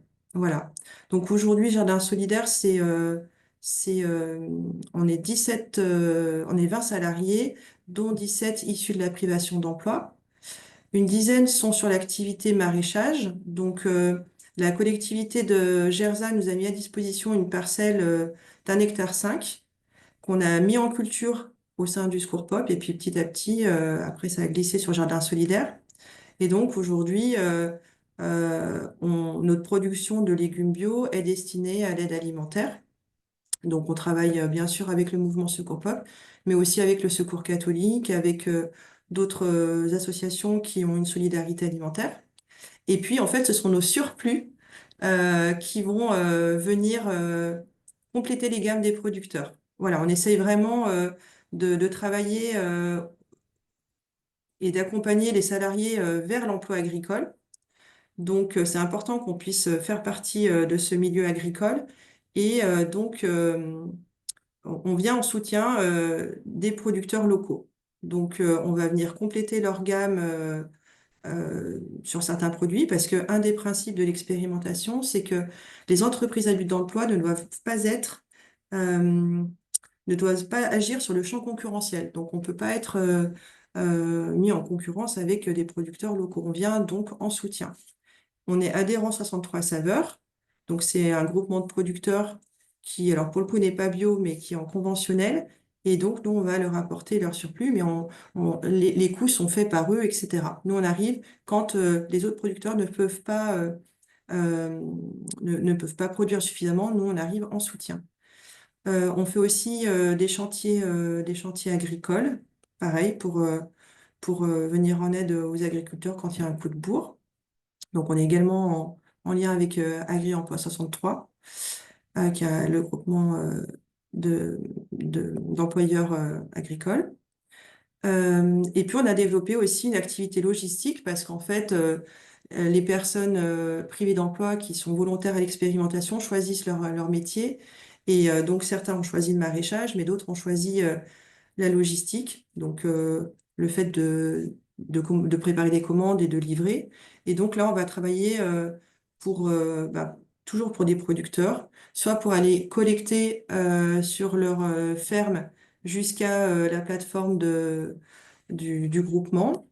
On travaille aussi pour Ovabio. On fait certaines de leurs comme prestataires, en fait, hein. On fait la préparation de commandes, on fait des tournées de livraison pour eux. Voilà. Et on s'insère comme ça, en fait, dans ce milieu-là. Euh, Aujourd'hui, on souhaite aller encore plus loin vers l'accompagnement de enfin, vers l'emploi agricole, puisque c'est quand même un monde en mal de main-d'œuvre et que bah, nous, notre travail, c'est vraiment de créer de l'emploi. Donc, Monsieur Vallée en a parlé tout à l'heure, mais on a un projet avec Clermont-Auvergne Métropole de monter une ferme urbaine sur le quartier prioritaire d'Évergne. Donc ça, c'est dans le cadre des quartiers fertiles, donc un dispositif de l'ANRU. Et on est là-dessus accompagné par les équipes de Clermont-Auvergne Métropole qui nous aident dans les méandres administratifs, mais aussi à faire de ce projet-là un projet de territoire qui soit à la fois ouvert sur le quartier et les habitants, autour de l'alimentation durable, autour du jardinage au naturel, etc., mais qui puisse aussi être une porte d'entrée vers le monde agricole, notamment sur de l'emploi. Euh, voilà globalement ce que je peux dire de Jardin solidaire. Après, il y a peut-être des questions un peu plus ciblées sur, euh, sur ce projet qui est une expérimentation, euh, mais qui pour l'instant, en ce qui nous concerne, je pense, permet d'agir dans des interstices, des manques sur le milieu agricole. Merci. Et donc, vous avez dit qu'aujourd'hui, vous êtes 20 salariés. Est-ce que vous avez vocation, enfin, dans ce que vous avez projeté à grossir et enfin, voilà, à avoir aussi un projet qui prend de l'ampleur et qui s'étend, même si c'est ciblé sur un quartier, hein, dans le cadre de Territoire Zéro Chômeur, mais Alors oui, en aussi dans fait, les perspectives de développement. c'est ça, en fait, les entreprises à but d'emploi, elles sont là pour créer de l'emploi pour donc le territoire. Et il y a un principe, enfin, il y a l'objectif d'atteindre une exhaustivité, c'est-à-dire qu'un certain nombre de personnes sur le territoire ont été identifiées comme privées d'emploi. Et l'idée, c'est que ce territoire puisse leur proposer un emploi durable. Donc forcément, les entreprises à but d'emploi sont là sont à croissance rapide pour pouvoir développer des activités et créer de l'emploi. Et c'est là que les collectivités sont effectivement d'un certain soutien parce qu'on va travailler ensemble sur justement quelles activités pourraient être utiles au territoire et pourvoyeuses d'emploi. Et il se trouve que autour de l'alimentation et notamment le maraîchage, mais voilà, il y a plein de besoins. Donc oui, on travaille avec les collectivités. Euh, on fait partie d'un consensus territorial, en fait, hein, euh, qui fait que, voilà, en fait, on vient, on vient là où c'est utile, en fait, voilà, avec de l'argent public. Merci, ça fait écho d'ailleurs, je ne sais pas si Chloé, tu voulais en dire deux mots aussi, mais il me semble qu'il y a d'autres entreprises à but d'emploi qui ont aussi fait le choix de créer des activités voilà, sur ce segment de l'alimentation et de l'accès à l'alimentation. Je crois que c'était notamment à Thiers, Oui, euh, qui a aussi une entreprise à but d'emploi voilà, oui, c'est ça. centrée sur ça. Donc sur le Puy-de-Dôme, on a la particularité d'avoir deux territoires habilités, territoire zéro chômeur de longue durée. Et effectivement, sur Thiers, un Cerfac porte la ferme de Lucien, qui est une entreprise à but d'emploi. Alors, je crois qu'ils ont une exploitation plus grande. Il me semble qu'ils sont plutôt sur 8 hectares, ou peut-être un peu plus. Ils doivent avoir une dizaine de salariés, me semble-t-il, issus de la privation d'emploi. Voilà. Ok. Et, Et je crois que eux sont adhérents au Vabio et travaillent notamment sur la restauration collective aussi. Voilà. Oui, c'est ça. Ouais. C'est un peu leur particularité, c'est que ils travaillent et ils fournissent en partie, enfin, ils fournissent aussi la restauration collective Mm. sur sur certains produits. Mm. Est-ce qu'il y a des questions de la part des personnes voilà, participantes ou une envie de rebondir sur ce témoignage? N'hésitez pas à lever la main on vous identifie si jamais vous ne vous exprimez pas dans le chat.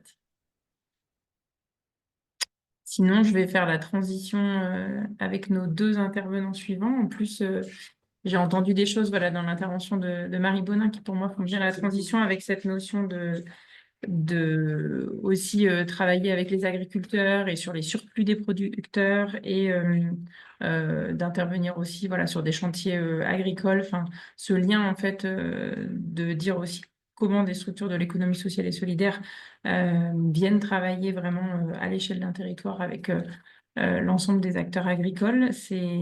Voilà, ça va être le témoignage qui va faire écho à ça. Donc, je vais laisser la parole à Julien Vert de Potager et compagnie, qui va s'exprimer en premier, je crois, et qui laissera la parole à son tour ensuite à Valentin Dullier, qui est, lui, coordinateur régional de Solal, et qui ont voilà, un partenariat entre leurs deux structures et qui travaillent aussi en lien avec les collectivités et les producteurs.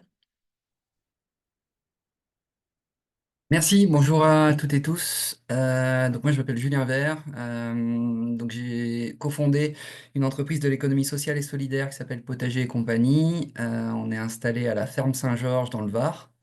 Et c'est une structure qui a trois voire quatre métiers. Bon, on est d'abord maraîcher bio, comme on va le voir sur la diapo. Voilà, donc on a une ferme maraîchère, en maraîchage sur sol vivant, en agroforesterie, sur 1,5 hectare. Donc au quotidien, on produit des fruits, légumes, œufs bio. Cette ferme, elle nous sert aussi de support pour un certain nombre d'expérimentations, d'essais agronomiques qu'on mène notamment avec des partenaires scientifiques et techniques. On a également un organisme de formation, formation professionnelle. On accueille donc régulièrement des personnes sur notre ferme pour les former aux techniques agroécologiques qu'on met en œuvre au quotidien. Et puis on a un petit bureau d'études qui accompagnons des projets nourriciers, en particulier c'est ce que je vais détailler dans cette intervention, des fermes maraîchères municipales. Donc on a accompagné des collectivités ici en Provence qui ont envie de se doter de leur propre ferme maraîchère. Voilà, donc bon, il y a plein de raisons pour lesquelles on peut avoir envie de créer une ferme. On peut passer à la diapo suivante, s'il vous plaît. Et donc nous, on vient en accompagnement sur des structures. Alors, on a travaillé nous plutôt avec des communes de taille intermédiaire qui n'ont pas forcément d'expertise sur ces sujets agricoles, alimentaires.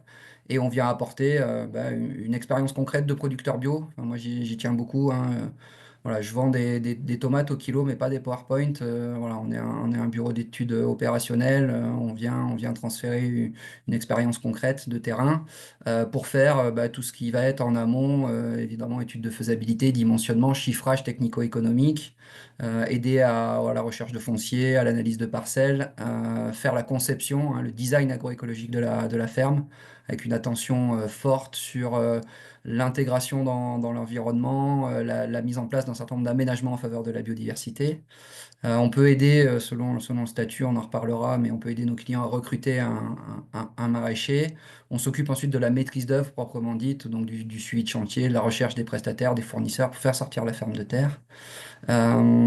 Et on vient ensuite sur des aspects plus techniques avec le maraîcher communal sur la planification de sa production, en adéquation avec les besoins de la cantine, son accompagnement technique. Et puis on fait aussi un peu de mise en réseau, d'animation et de communication. Je vais en reparler autour de ces fermes municipales.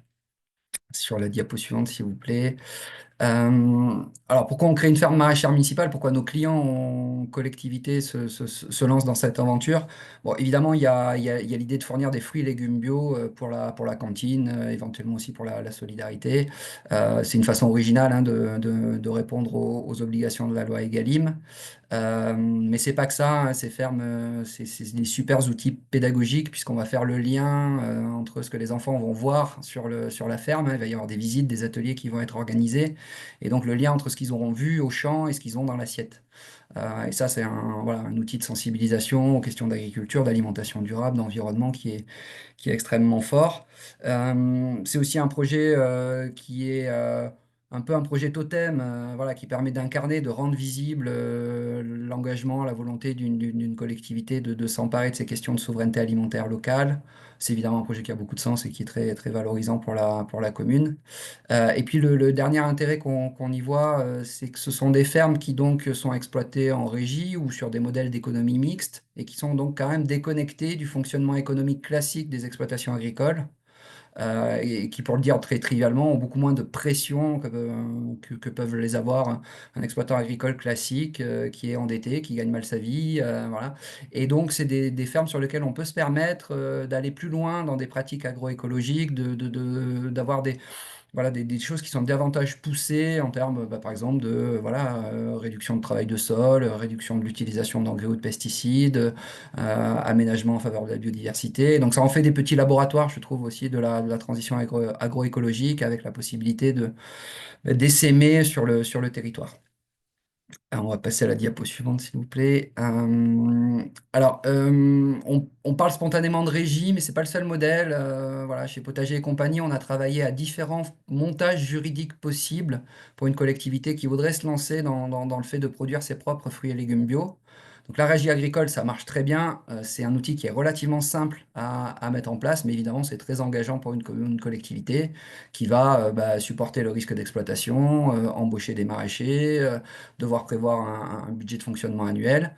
Mais d'un autre côté, ben, on est maître chez soi, on décide de tout ce qui se passe, comment les légumes sont produits, qu'est-ce qu'on produit, à quel endroit, dans quelles conditions. Donc voilà, une forte maîtrise sur le projet, mais une implication de la collectivité qui est forcément plus forte.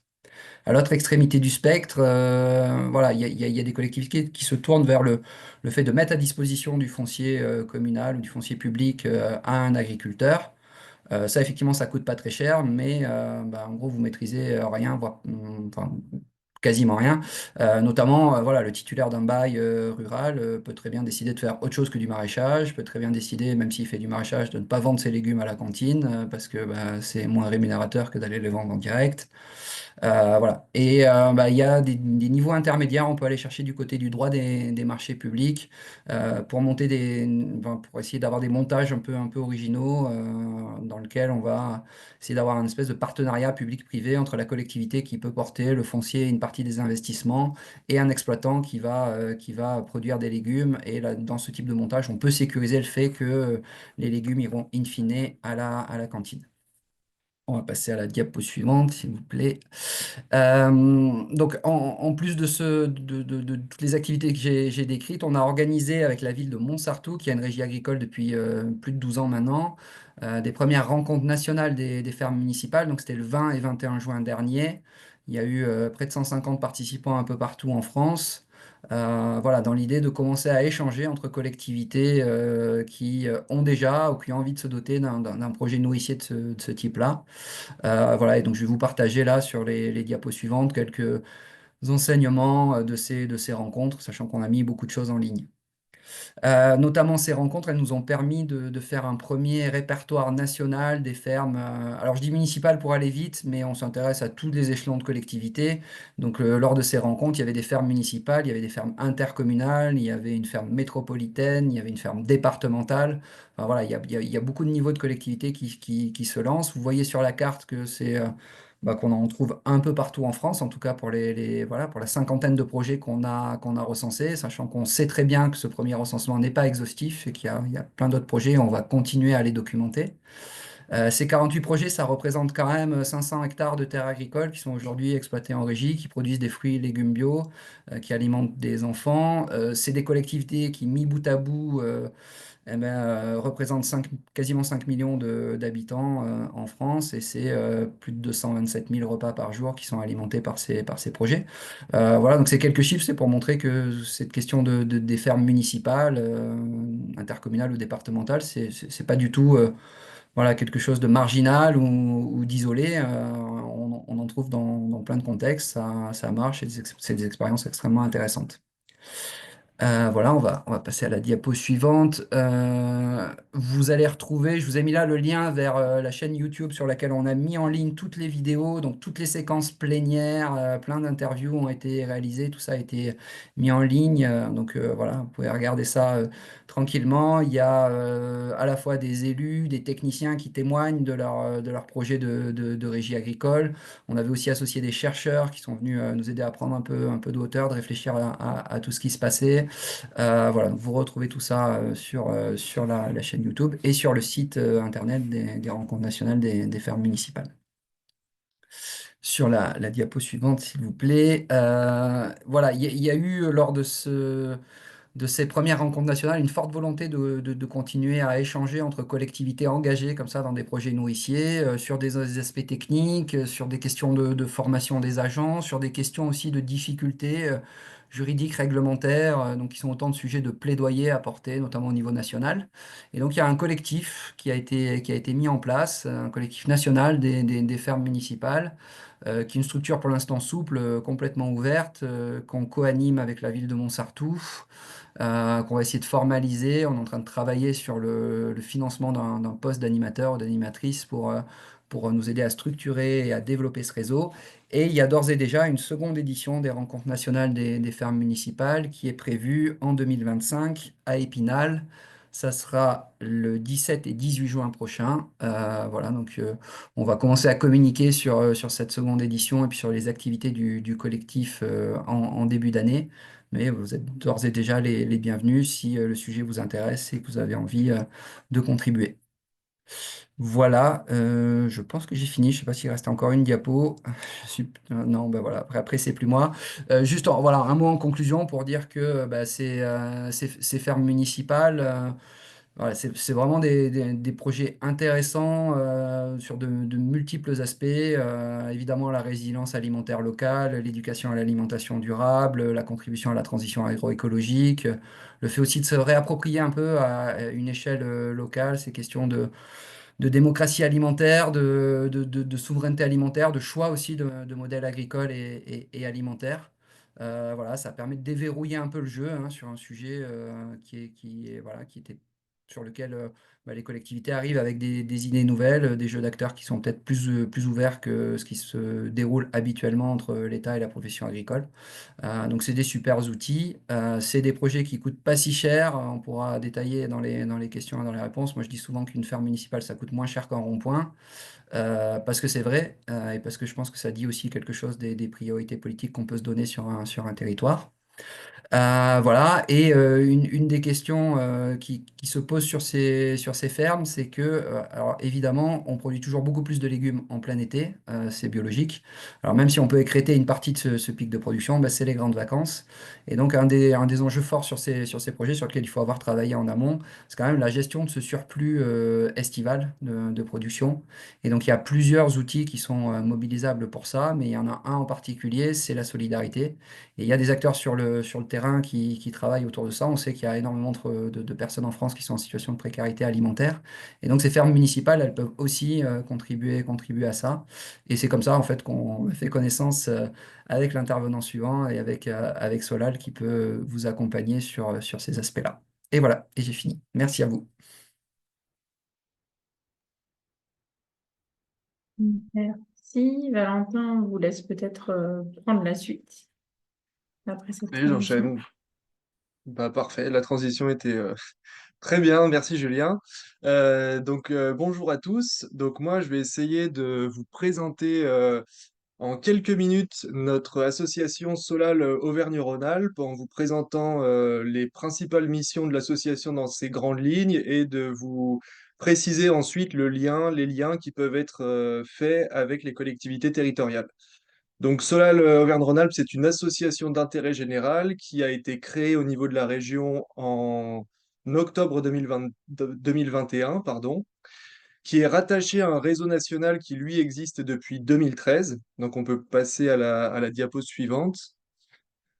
Et une présence aujourd'hui sur l'ensemble du territoire national. Donc, on a des antennes Solal dans l'ensemble des régions de France. C'est une association qui a pour objectif principal de faciliter la mise en relation et d'organiser le don des producteurs, professionnels, coopératives, grossistes, expéditeurs qui sont susceptibles d'avoir des surplus ou des invendus.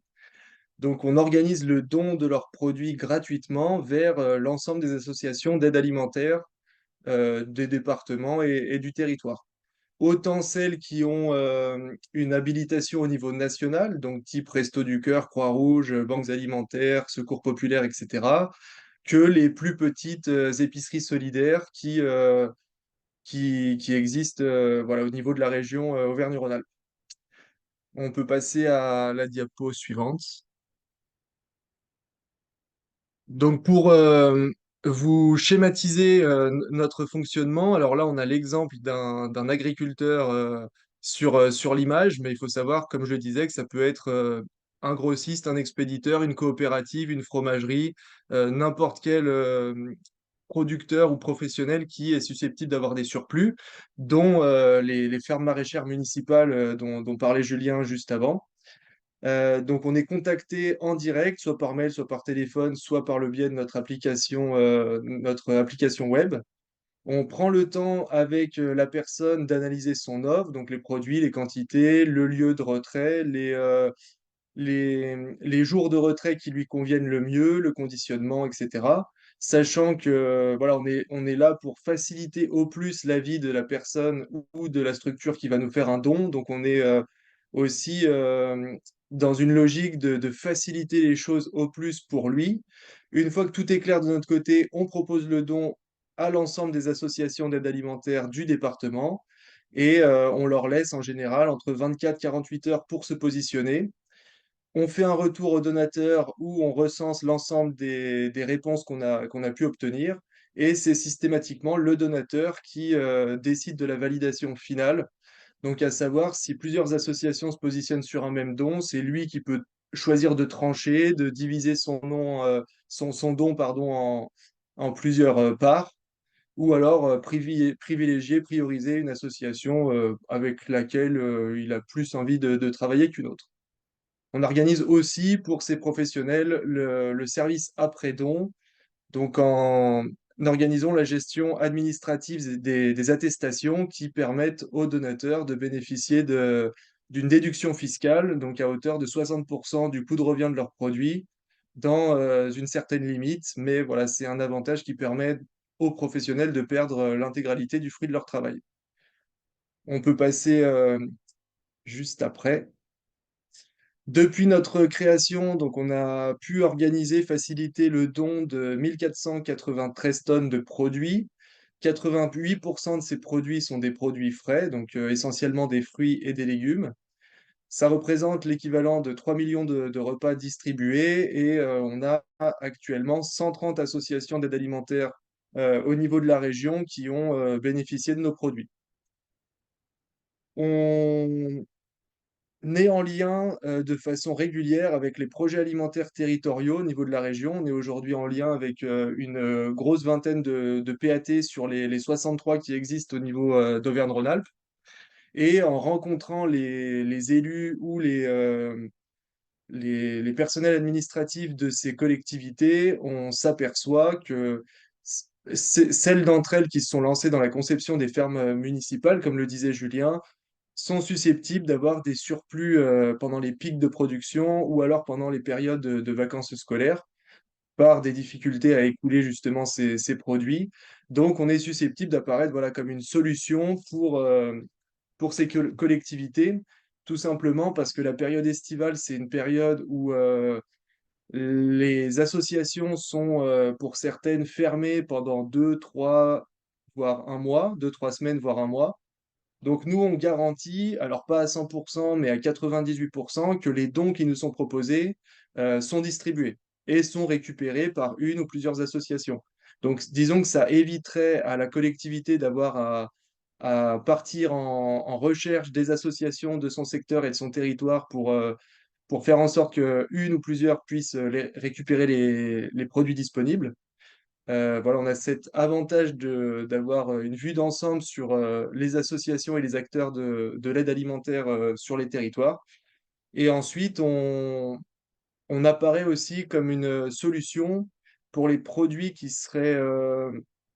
resteraient dans les parcelles, dans les champs ou sur les arbres, hein, pour les produits arboricoles. Tout simplement parce qu'on organise, parmi les différents types de dons qu'on est amené à gérer, des glanages solidaires. Donc on peut passer à la diapo suivante, s'il vous plaît. Et même encore celle d'après. Non, ouais. Voilà, donc parmi les actions qu'on organise, on peut être sollicité pour organiser un glanage solidaire. Donc, on s'occupe de toute l'opération, nous, de A à Z, c'est-à-dire qu'on mobilise des bénévoles. Et sur une journée, une demi-journée, on va sur les parcelles qui nous sont indiquées pour récolter les produits. Et l'ensemble des produits récoltés sont ensuite distribués aux associations d'aide alimentaire, récupérés à la fin de l'action. C'est des actions qui peuvent à la fois apparaître comme un moyen de parler de la lutte contre le gaspillage alimentaire, qui peuvent être valorisées par de la communication positive autour de ces démarches, qui sont aussi des, euh, des importants moyens de créer du lien social entre des publics qui sont assez différents les uns des autres. Donc voilà, des personnes accueillis par les associations d'aide alimentaire, qui vont être en lien avec des producteurs, qui vont être en lien avec des retraités agricoles, avec tout type de public, des personnes en situation de réinsertion professionnelle. Voilà, on mélange vraiment les publics pour ce type d'action. Et pour l'instant, depuis notre création, on a déjà pu organiser une quinzaine de glanages. Ça représente au total un peu plus de 7 tonnes de produits récoltés. Et on a systématiquement voilà, des associations qui viennent ensuite pour les récupérer. Donc là aussi, ça peut être une solution pendant la période estivale ou les périodes de vacances scolaires, ou si jamais aussi sur les fermes municipales, il y a un manque d'effectifs à un moment donné, on peut venir en appui pour organiser de A à Z ces actions. C'est donc sous plusieurs aspects qu'on peut intervenir et proposer nos services aux collectivités territoriales. Donc déjà, de façon très simple, organiser la gestion des surplus pour les proposer à des associations d'aide alimentaire.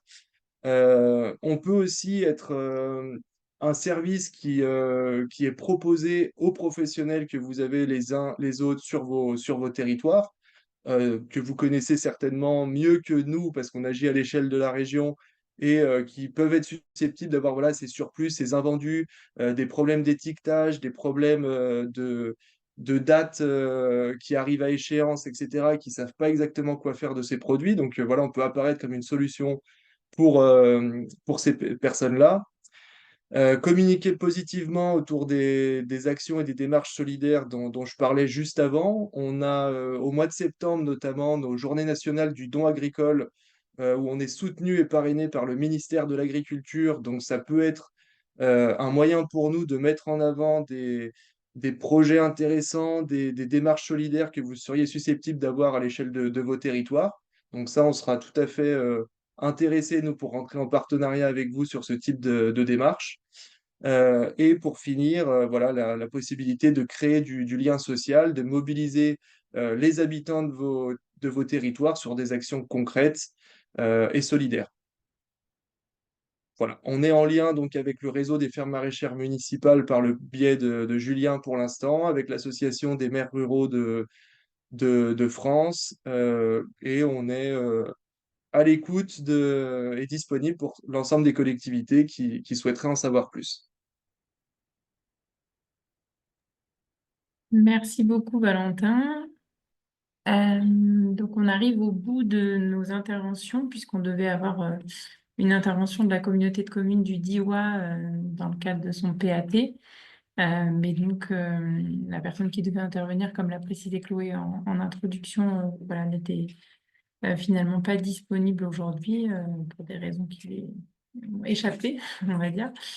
Mais voilà, c'était un autre témoignage que vous retrouverez dans la publication du RTES, il me semble, que Chloé a mentionné dans le chat et qui permet de présenter notamment leur dispositif qui s'appelle Mangeurs-Mangeuses, qui est un appel à projet organisé sur le territoire, je crois, depuis 2 ans, qui permet notamment de soutenir des actions de lutte contre la précarité alimentaire, qu'elles s'adressent aux enfants, aux personnes âgées ou tout simplement aux personnes aux faibles revenus.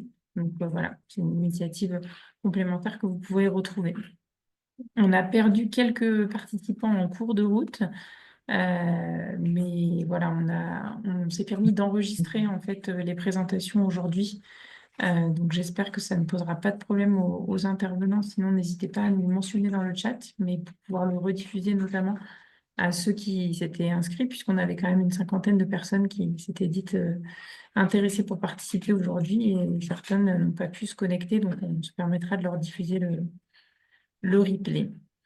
Je ne sais pas s'il y a des questions qui vous sont venues entre-temps avant qu'on passe à une petite séance conclusive. Ou même des témoignages, hein, n'hésitez pas si vous souhaitez partager une action, une réflexion sur une action, des problématiques que vous rencontrez sur votre territoire sur ces sujets-là, n'hésitez pas.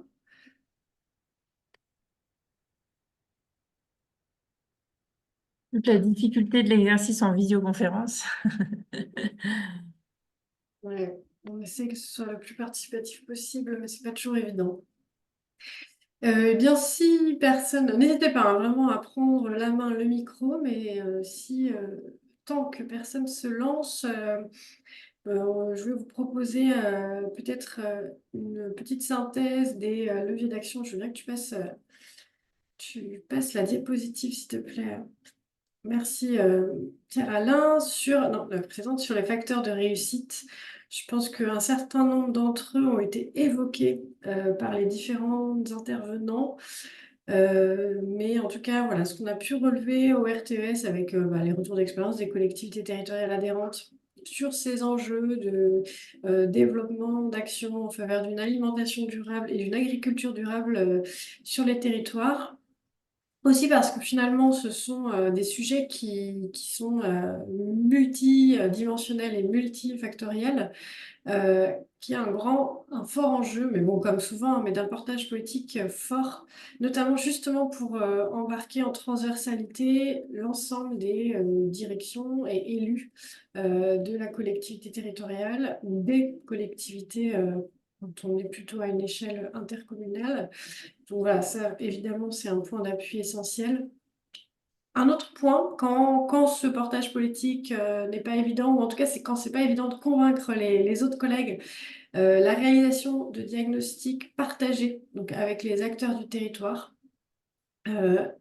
y compris en s'appuyant sur des scientifiques, ça peut vraiment aider pour mettre en évidence les enjeux qui se posent, voire même pour ce qui est de l'alimentation et de l'agriculture, l'urgence des enjeux qui se posent, et donc pour aider à convaincre en transversalité.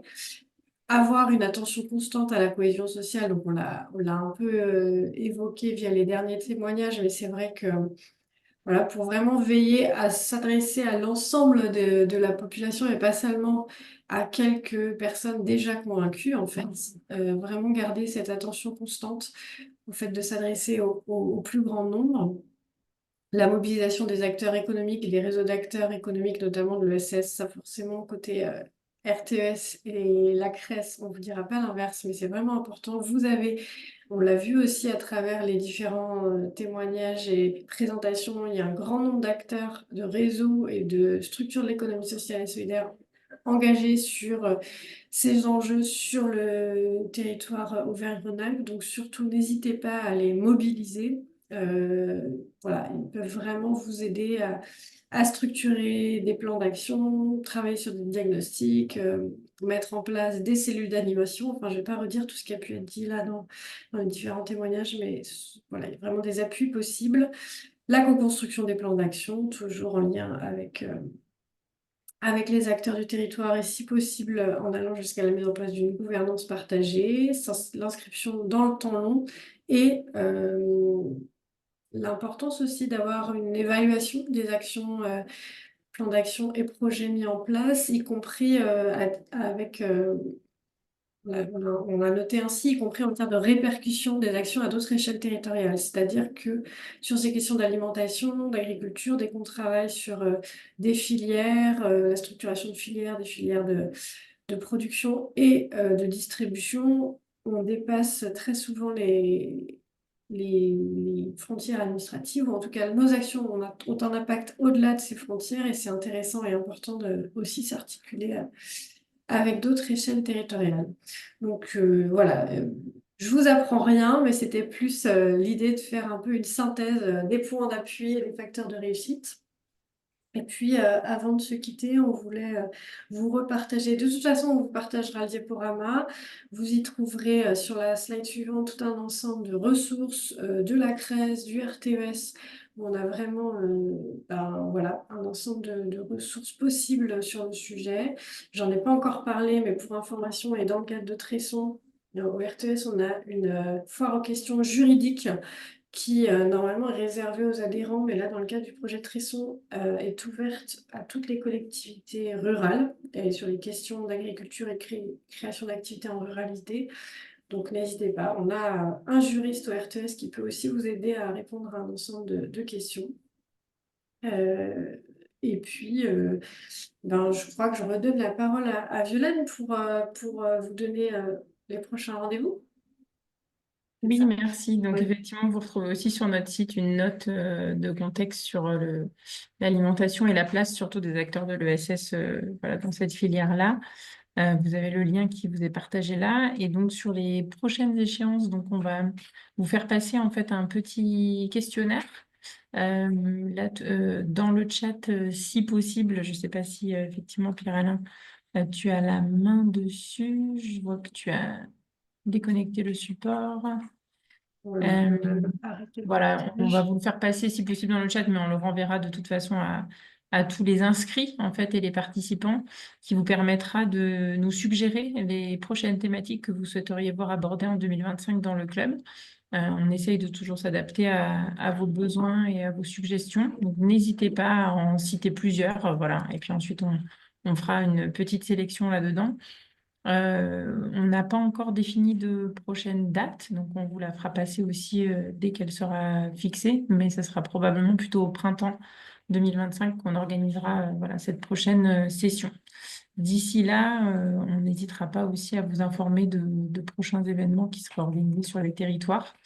On avait en projet là, effectivement un événement au mois de janvier sur Saint-Étienne Métropole, en lien avec les politiques publiques de l'économie sociale et solidaire à destination des collectivités territoriales. Mais pour l'instant, je ne suis pas certaine que voilà, on puisse maintenir la date de l'événement. Donc, on vous refera un petit message pour vous y convier dans les jours qui viennent si la date est confirmée.